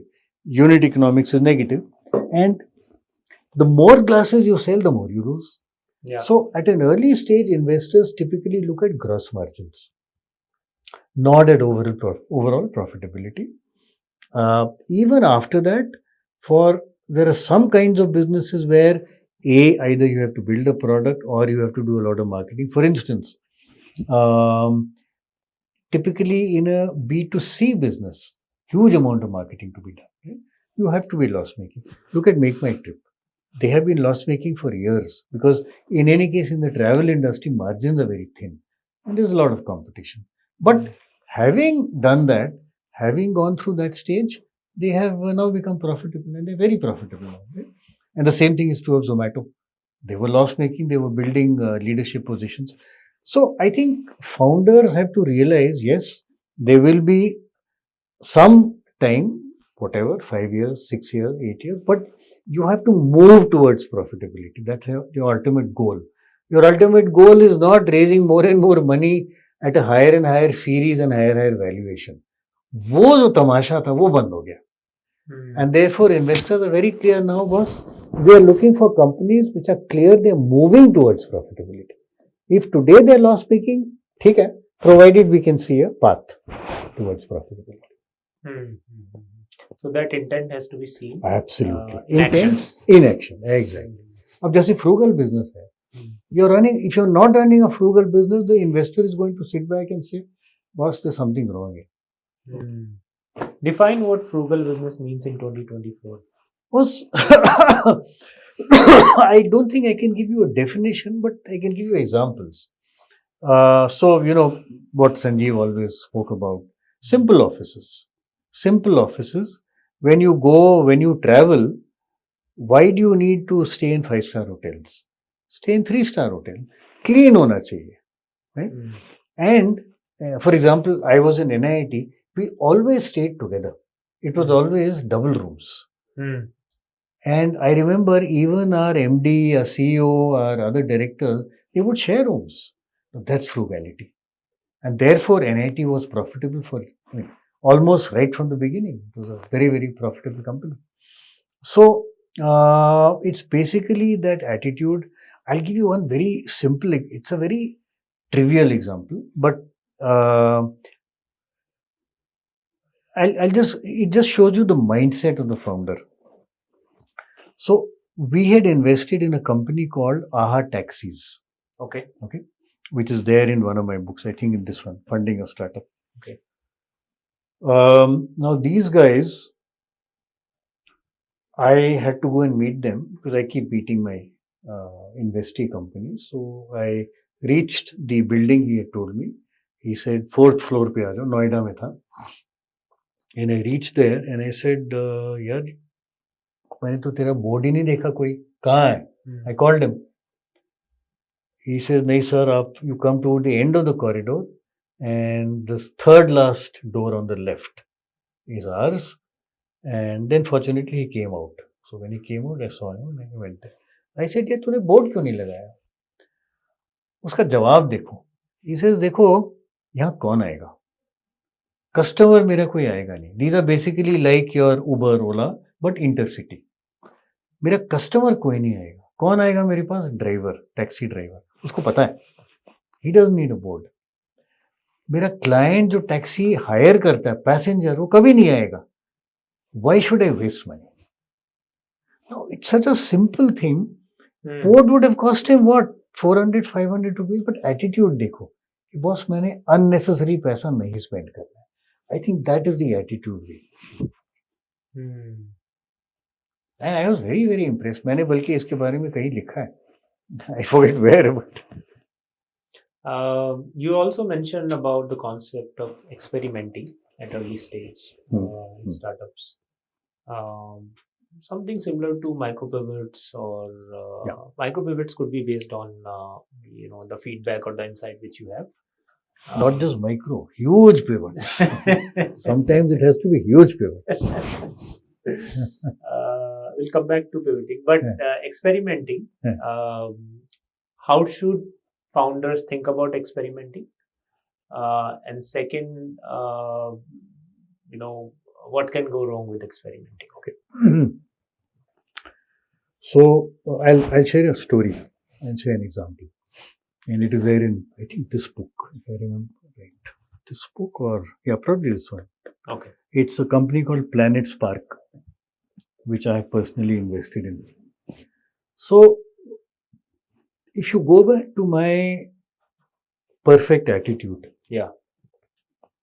the F stands for flexible. Look at what's happening around you and you may need to change. Like you said, pivot. And it need not be incremental pivots, it could be huge. Right? For example, today, let's say 2 years back, you had a lot of companies in the fintech space which had been set up to, they were front-ending NBFCs. Yes. And they were lending. Yeah. Now suddenly the RBI came in and said, you can't do this. Yeah. Ab kya karoge? You have to do something, you have to pivot. So, you have to, I think, accept the fact that as a founder, see, established businesses, for example, look at Nestle or Hindustan Lever. Because जो Maggi जो noodle खा रहा है वो खाता रहेगा. It will continue for the next God knows how many years till maida stops being eaten. And it may happen, or you may start with ragi noodles. I don't know. Similarly, Hindustan Lever, सब लोग नहाएंगे. That will never stop. These are established businesses. There will be no change. But here you are talking of disruption, and when you have disruption, you will have change. Lots of change, and you have to be not just prepared for, you have to be anticipating change and therefore acting. Ideally, even before the change is actually happening on the ground. So I'll take the example of this guy.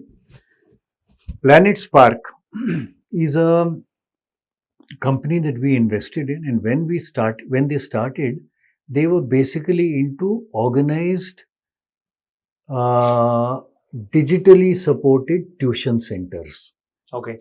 So they would have, their clients were basically kids from the age group of maybe from class about 2 to 8 or 9.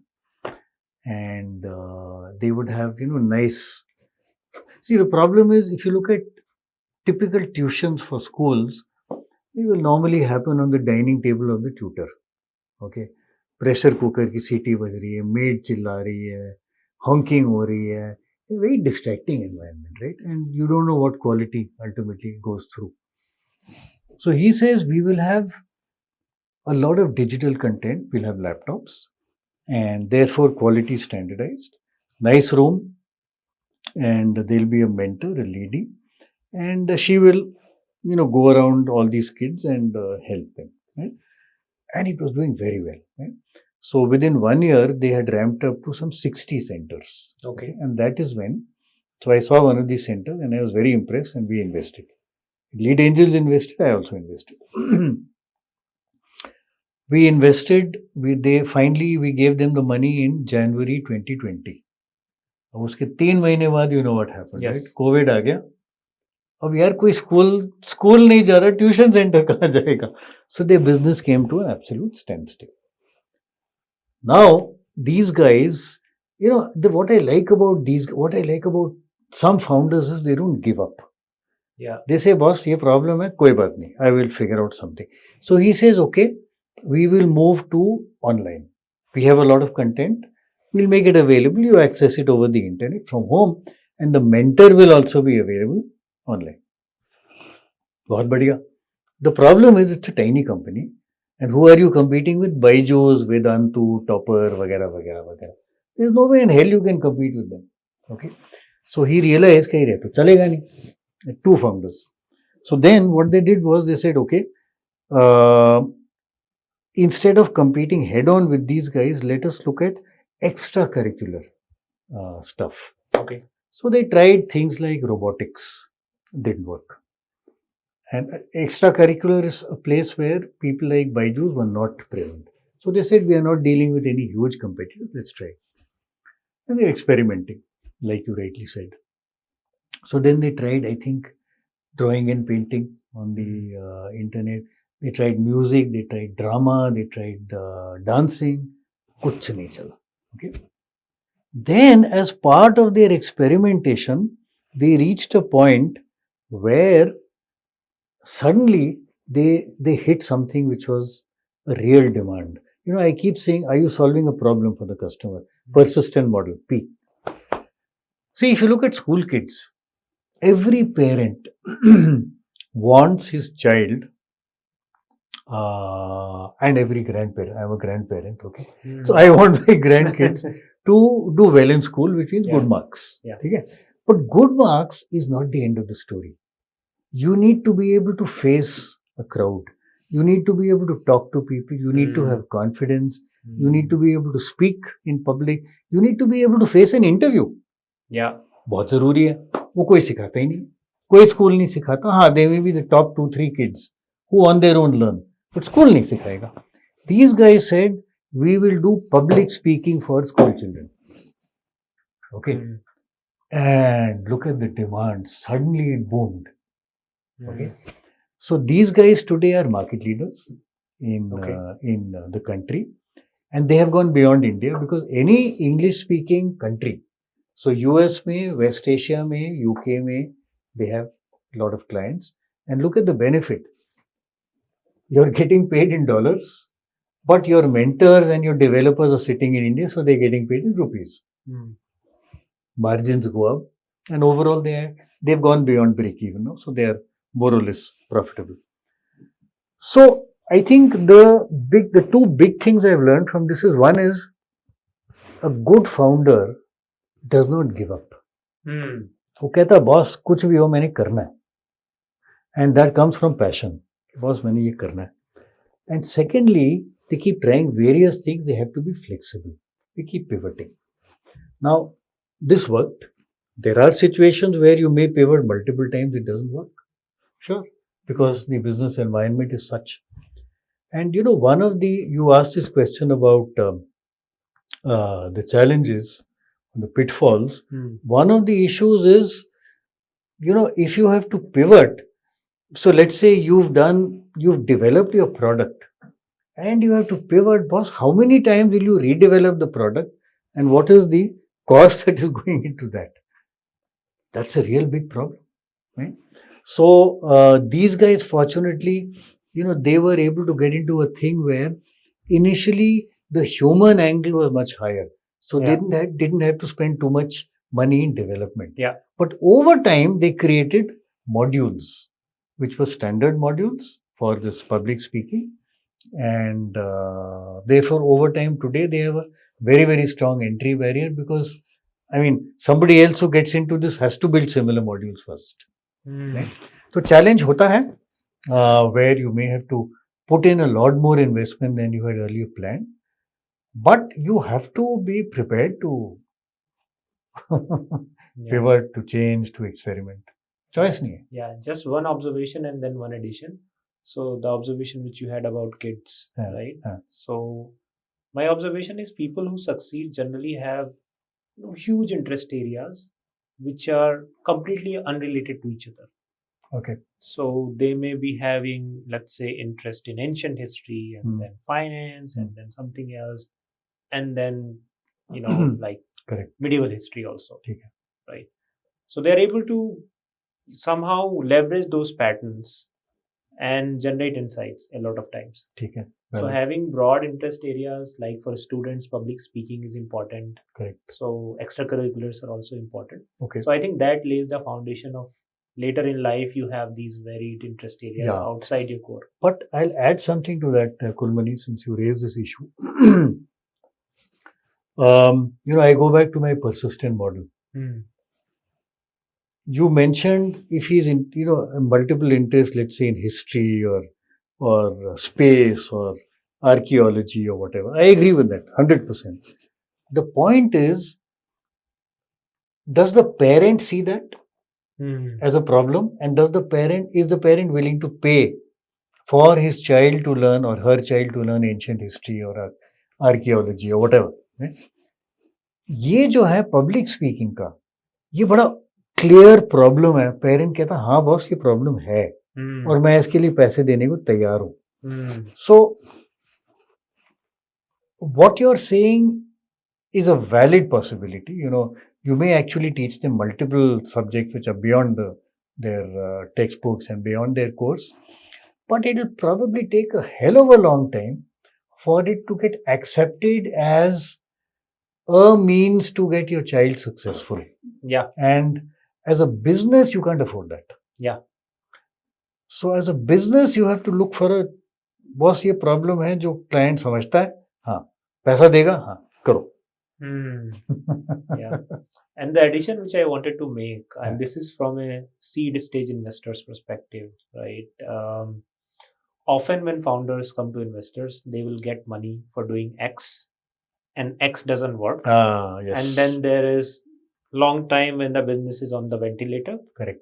You're still getting the quarterly reports, updates, etc. Yes. You still have once in a while you pick up the phone and call them, support them, whatever counseling. Correct. So what should investors do during that phase after what they obviously gave the check because the founder told them that I'm going to do this, but this is not working out. Right. And like you said, multiple experiments they are running, but there is that maybe multiple year period when they're still figuring out, okay, this is where we have the market fit.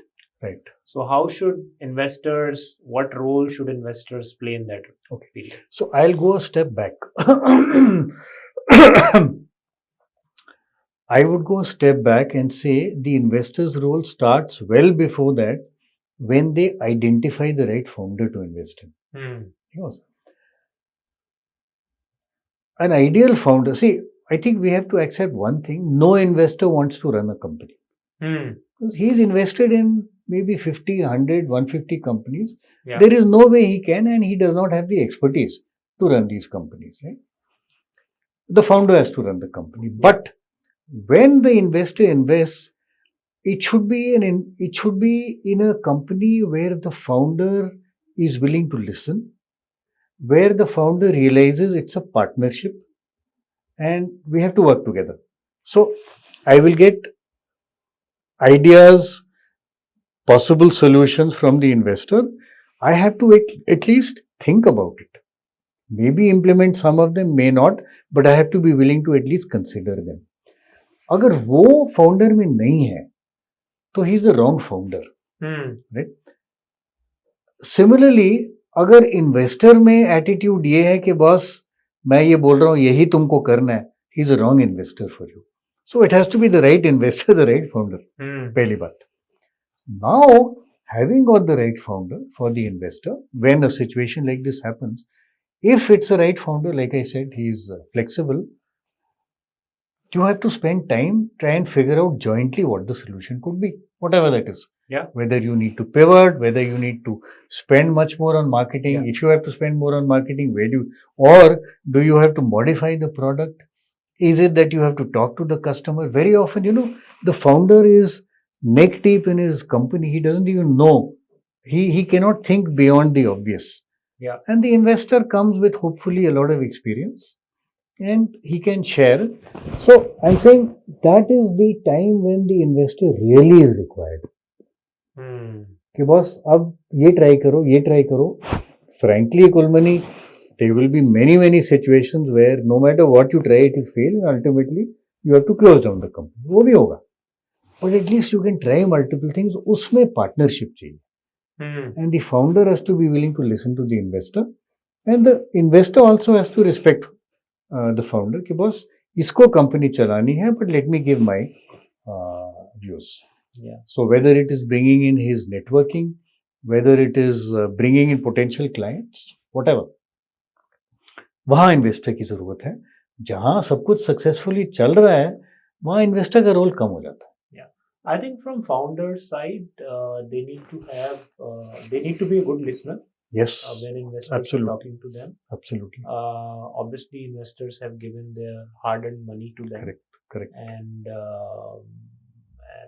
second is, even if they're going to reject, like you say, they need to listen. And then second is, they need to have empathy also. Yeah. They need to understand that this money has been accumulated because of hard work, and now the questions are being asked, so those questions are right. No, valid. At the same time, even the investor needs empathy because the founder is going through a tough time. Yeah. Very tough time. In fact, the investor has lost some money, but that's a small fraction of the total money he has. The investor, has lost everything if it's doing badly. So the founder has lost everything. So the investor must realize that just criticizing the guy is not okay. Help him, empathize with him, be a friend. Yeah. And time. Yeah, because he's investing 100% of the time, right? An investor may be doing it in 10. Bilkul. Yeah.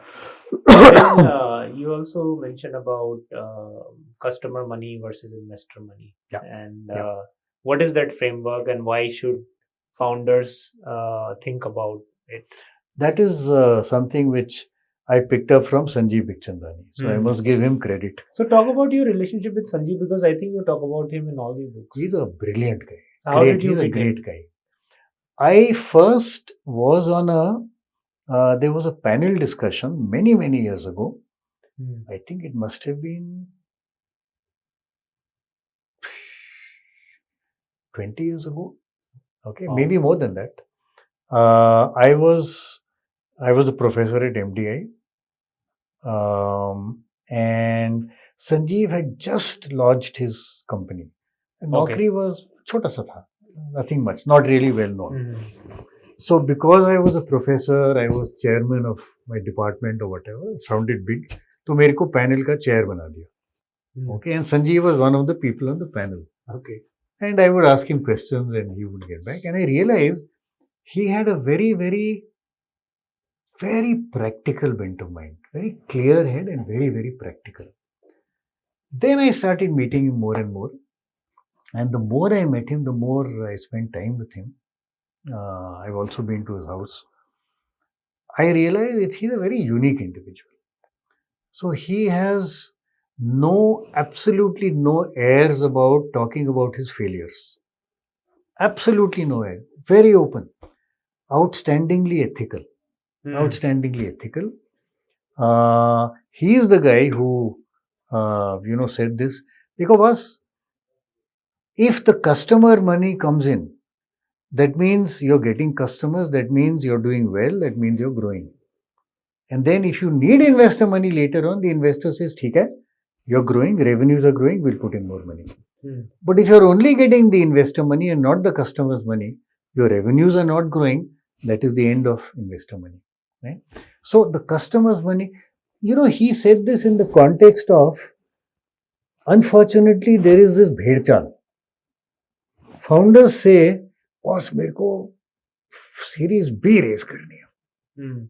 And, valuation has to be this, etc. $2 million or whatever. That's the wrong focus. The focus is your business. And your business is, are you getting customers? Are they increasing quarter on quarter? Are the same customers coming back? Are you getting repeat customers? Because if that happens, then your funding, if you need it, will automatically happen. Whereas if you're only chasing funding and not chasing the customer, your funding will stop because your customers stop. So I think it's a great insight into the mistake that most founders make. Don't chase funding, chase your business.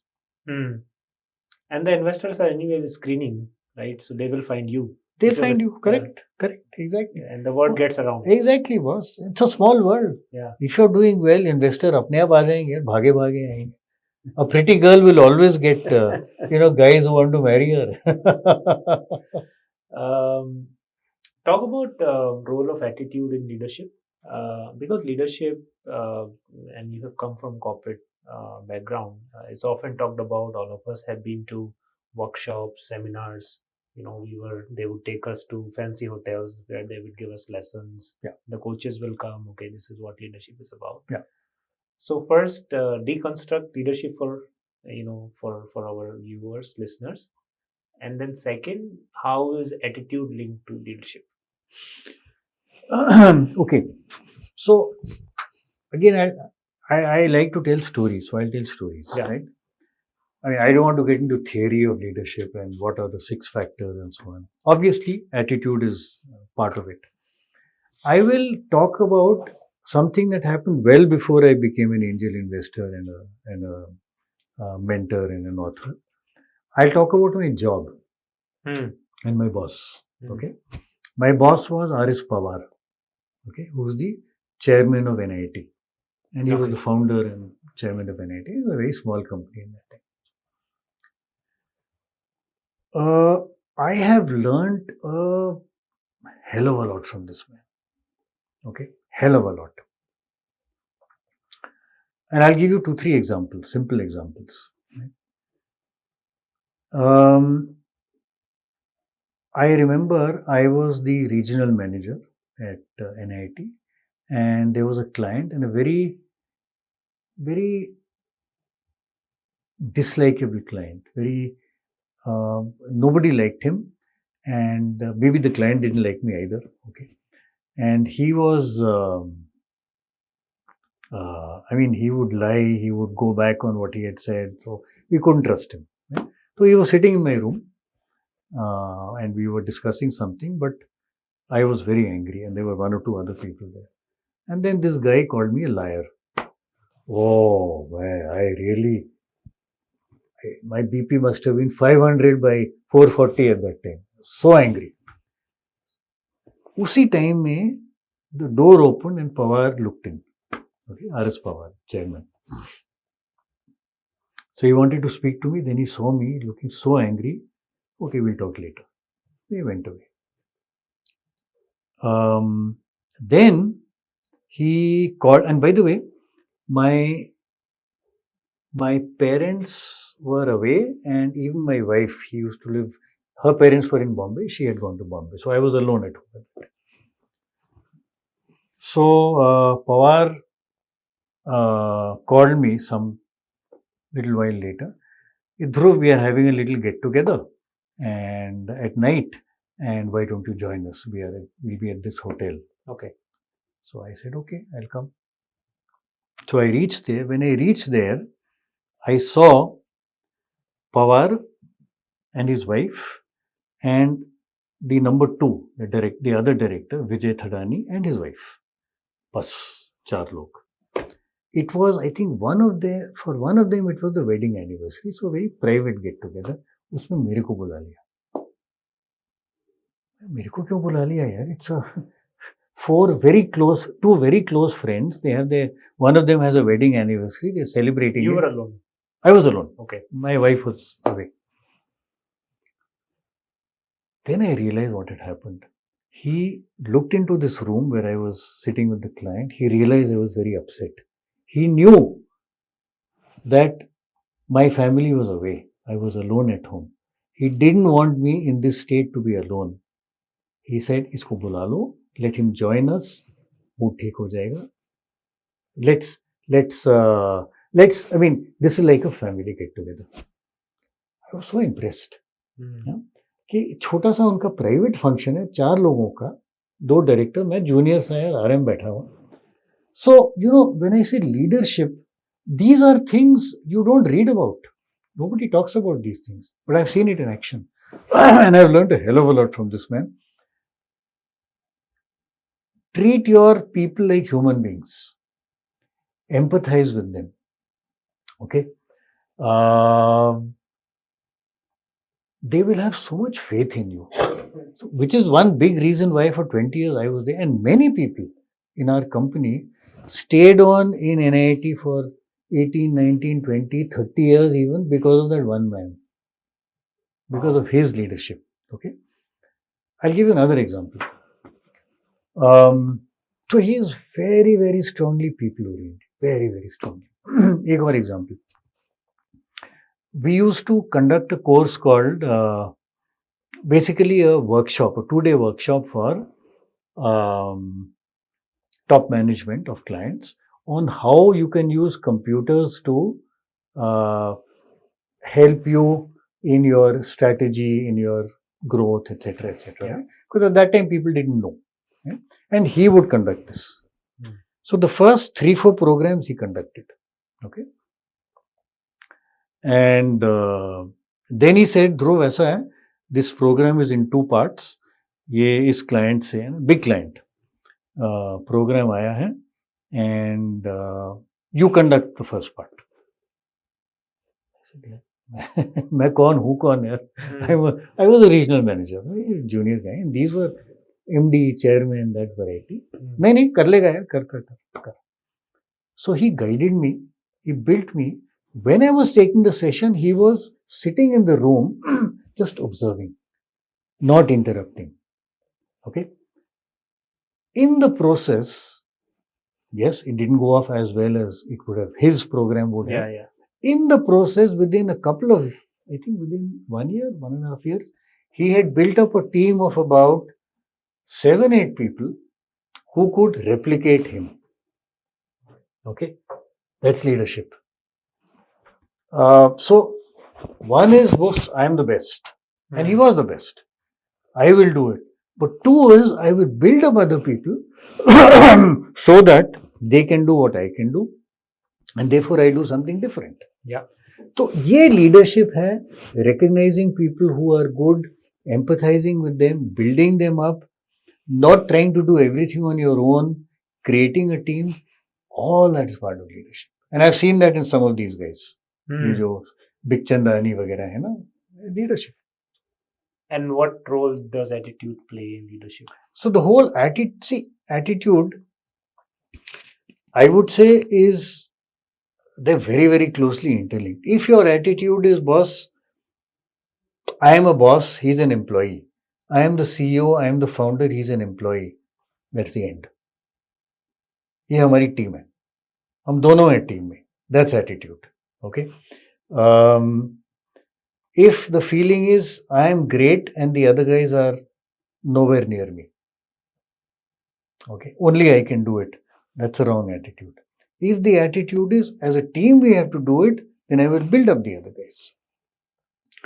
ये जो है ना Nitin Kamat, Zerodha वाला, he a very busy man, obviously. Yes. But in the early days, when it was a very small company, he would spend hours helping and training up the rest of his team. Because he says, look, I can't do it alone. It's a team. Right? So this whole attitude here, I am the best, I can only do it, I am God, वो employee है, उसको, keep him under your thumb. All that is wrong. It's a team has to do it. I'm only one of them. Let me build them up and let me look after them. That's attitude. And when we think about experimenting, great ideas have to flow, right? And I think one of the ideas you mentioned is that they always don't have to come from the top. They can come from correct. So that is again attitude. Because it's not only me, somebody at the junior level. Yes, absolutely. So how can leaders or founders at early stage, like I said, the biggest challenge is that you have a very junior team and then there is you. How can you inculcate that culture that new ideas come from the junior team members also? You have to get them to, you have to treat them as equals. Okay? You have to treat them and make them feel that they are important. You have to be willing to listen to them. Okay? I'll take another example from Dream 11. Right? These companies, most of them have very low hierarchies. Hmm. Hierarchy में बड़ी problem होती है. Manager है, उसके ऊपर senior manager है, उसके ऊपर assistant vice president, then senior vice president, then CEO. And everybody says, I am the boss, you have to listen to me.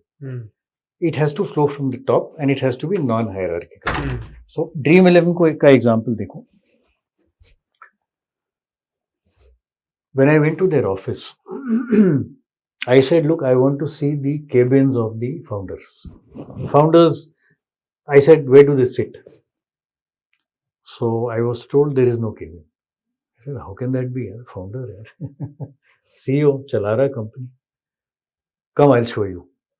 So that girl who took me inside, she showed me 2 desks. जो workstation होते हैं ना, जैसे यहाँ सारे हैं. Identical workstations to all the other workstations in the building. One said Harsh Jain, the founder, and the other one said Bhavit Sheth, who is the co-founder. Identical. Okay. So, through this very simple gesture, you have eliminated hierarchy. Because we are all part of a team. ये नहीं कि मैं बड़े cabin में बैठूंगा with a different seat. No, everybody has the same seat, same desk. Right?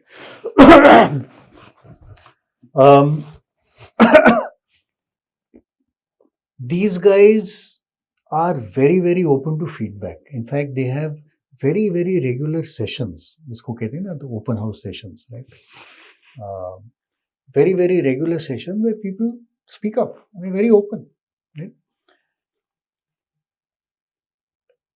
Whenever customer calls come, very often these guys run and pick them up themselves.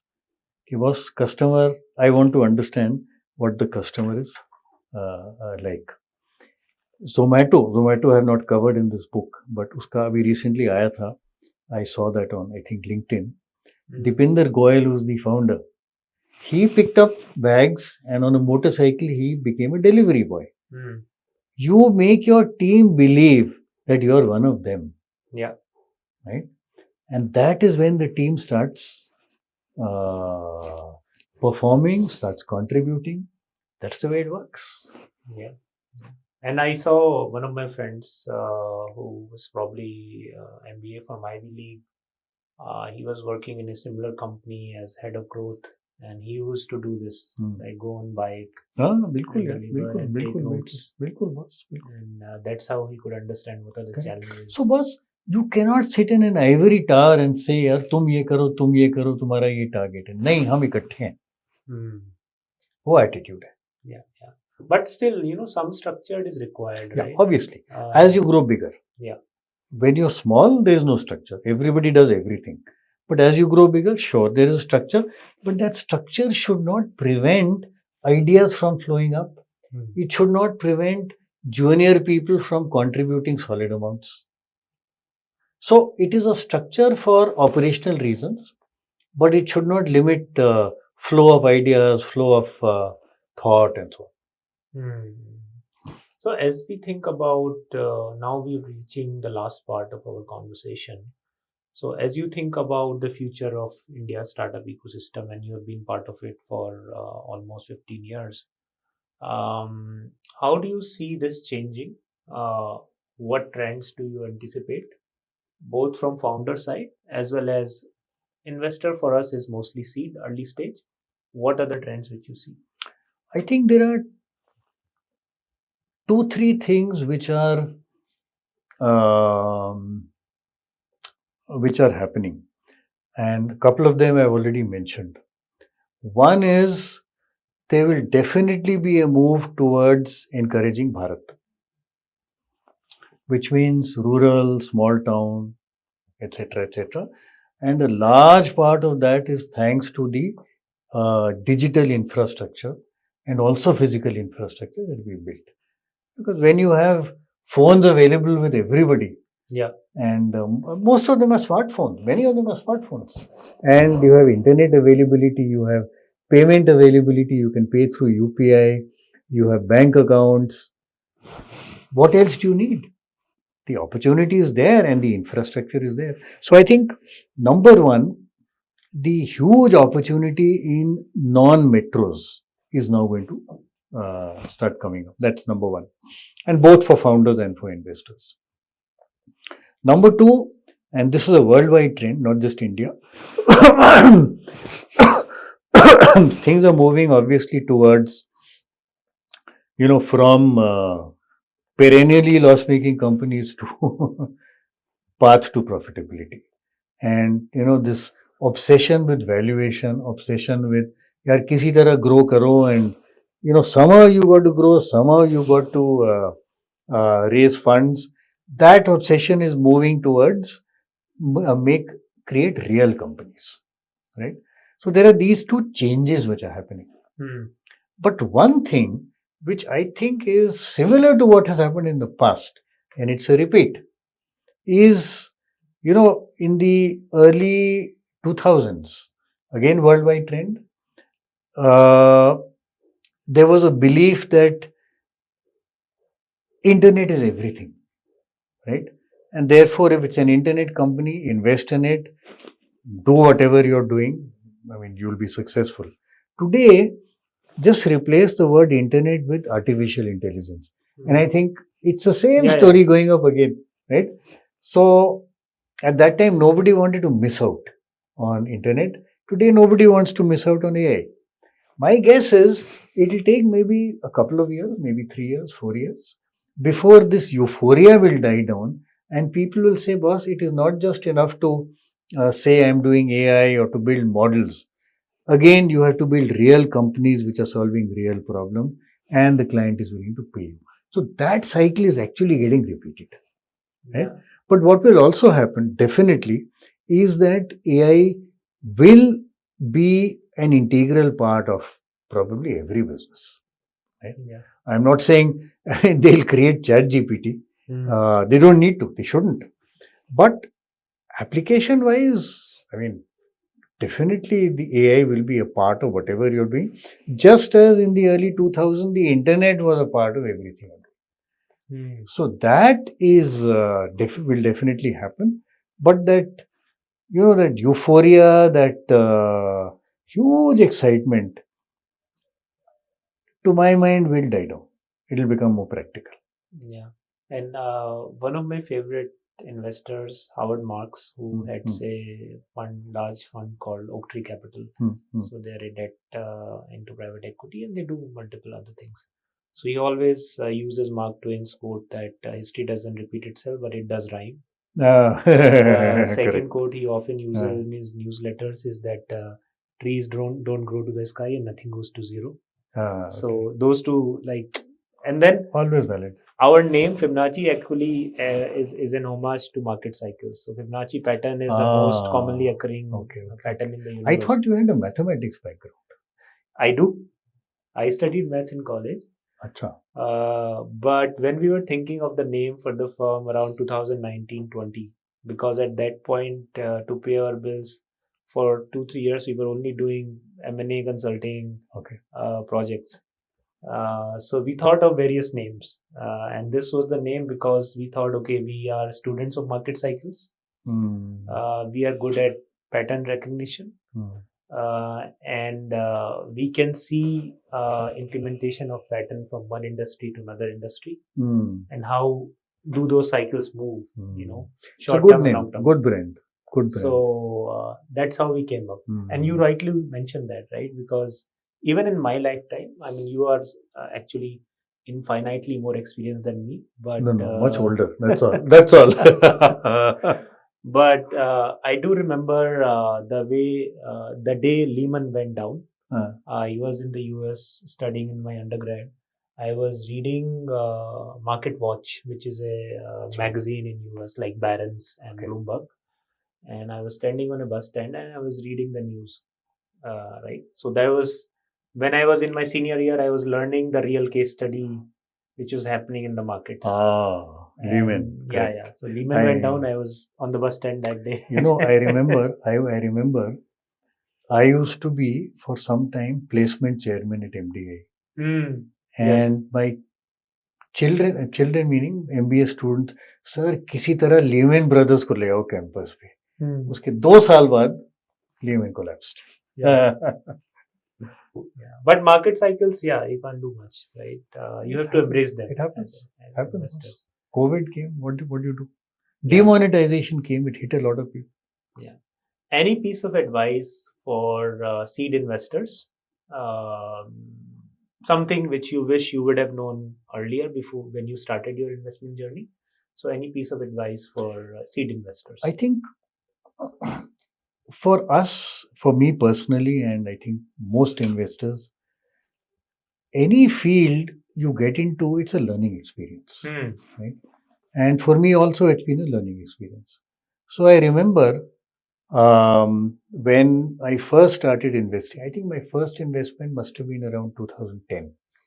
Okay. At that time, we used to invest based on excitement. Wow, what a wonderful idea. Yeah, boss, it'll do brilliantly. He doesn't have any customers. He has some kind of product. So you have no proof that the customer will actually be willing to pay for it. We never thought about things like entry barrier. Brilliant idea. And frankly, a lot of my initial investments, which I started making at that time, those companies failed. Okay. Over time, so I would say in the last 4 or 5 years, the quality of investments I've personally made, and I think that is true of all investors, has solidly picked up. So the ones which are doing well are the ones which I invested in the last 4 or 5 years because I learned so much. So I think an investor who's investing at an early stage needs to realize that there are certain things that you must look at. Okay, they are very, very important. I mean, I keep saying that in the persistent model. Scalability is very important. Because if the guy doesn't scale, you may invest your money, he doesn't scale rapidly, you will not get your exit. Because the next investor will not buy your shares. Okay, so scalability becomes very important. Entry barrier or moat, again very important, because in a country with a population of 145 crores, there will always be other people who are doing the same thing. What keeps you separate from the others? Right? And when I say moat, when I say entry barrier, don't just look at today's competition, look at potential competition. So I remember, I spoke about AHA taxis. Yeah. They were into one-way intercity taxis. And they said, look, we said, what about Uber and Ola? They said, look, they are not interested in this business. They are not in this business. But potentially they can get in. And today, Uber, Ola are very much into intercity. Yes. So they looked at existing competition, not potential competition. So there are these few things you need to look at. Very, very important. And one very important thing, I mean, any investor, I think I have to tell you, all said and done, it's a risky asset class, right? Fixed investments obviously are the least risky. So an FD with State Bank of India or HDFC Bank is the least risky, right? Stock market, particularly if you're into Nifty or Sensex stocks, is almost risk-free if your time horizon is long enough. But startup investing is very risky. I mean, things can change. Suddenly you have a new competitor, RBI comes out with a new regulation, some regulator, maybe IRDAI comes out with a new regulation, and the business is killed, right? So anything can happen. The environment changes, COVID comes in. So it's a risky asset class, although if you make the right appropriate investments, at least some of the investments you make hopefully will give you good returns. So one very simple piece of advice which I will give to people is, and I will pick up from Deep Kalra, who wrote the foreword for my book, Make My Trip, Chairman. Yeah. So he says, what you put into startups is basically what you call play money. If your corpus is X, your play money should be such that even if you lose everything, it doesn't affect your life. It doesn't affect your lifestyle. You continue to live the way you are. So that's money which you're willing to play around with. It's a risky thing. And normally that play money, depending on how much your corpus is, should not be more than 5%. If you're an HNI, maybe 10% maximum, right? My advice to people, so my limit is 5%. And my advice to people is, if you're starting off, keep it at maybe lower levels, 2%, 3%. Learn the game. Figure out, what makes things work. Persistent model is very useful to evaluate companies. And over time, increase it, but don't go beyond about 5%. So it's a small fraction of your investment because it is very highly risky. I think that's useful. And I'm saying this because I've lost money. And my wife is very unhappy. Yeah. I think Khosla Ventures, Vinod Khosla calls it zero IRR investing. Okay. He says, when I write a check, I forget about it. Wonderful. Exactly. So he calls it zero IRR investing. Okay. By the way, he was 1 year senior to me from IIT Delhi. Yeah. So he was 76, I was 77. Yeah. He's a brilliant investor, like that kind of company. But always great to talk to you. Tell our audience where they can get your books. Most bookshops will have them, and of course Amazon. And I'm happy to sign them for you whenever I meet you. Plus, I'll treat you to coffee and pastries, which I always do with young people. And samosas. Thank you. Thank you for tuning in. Chalo, thanks.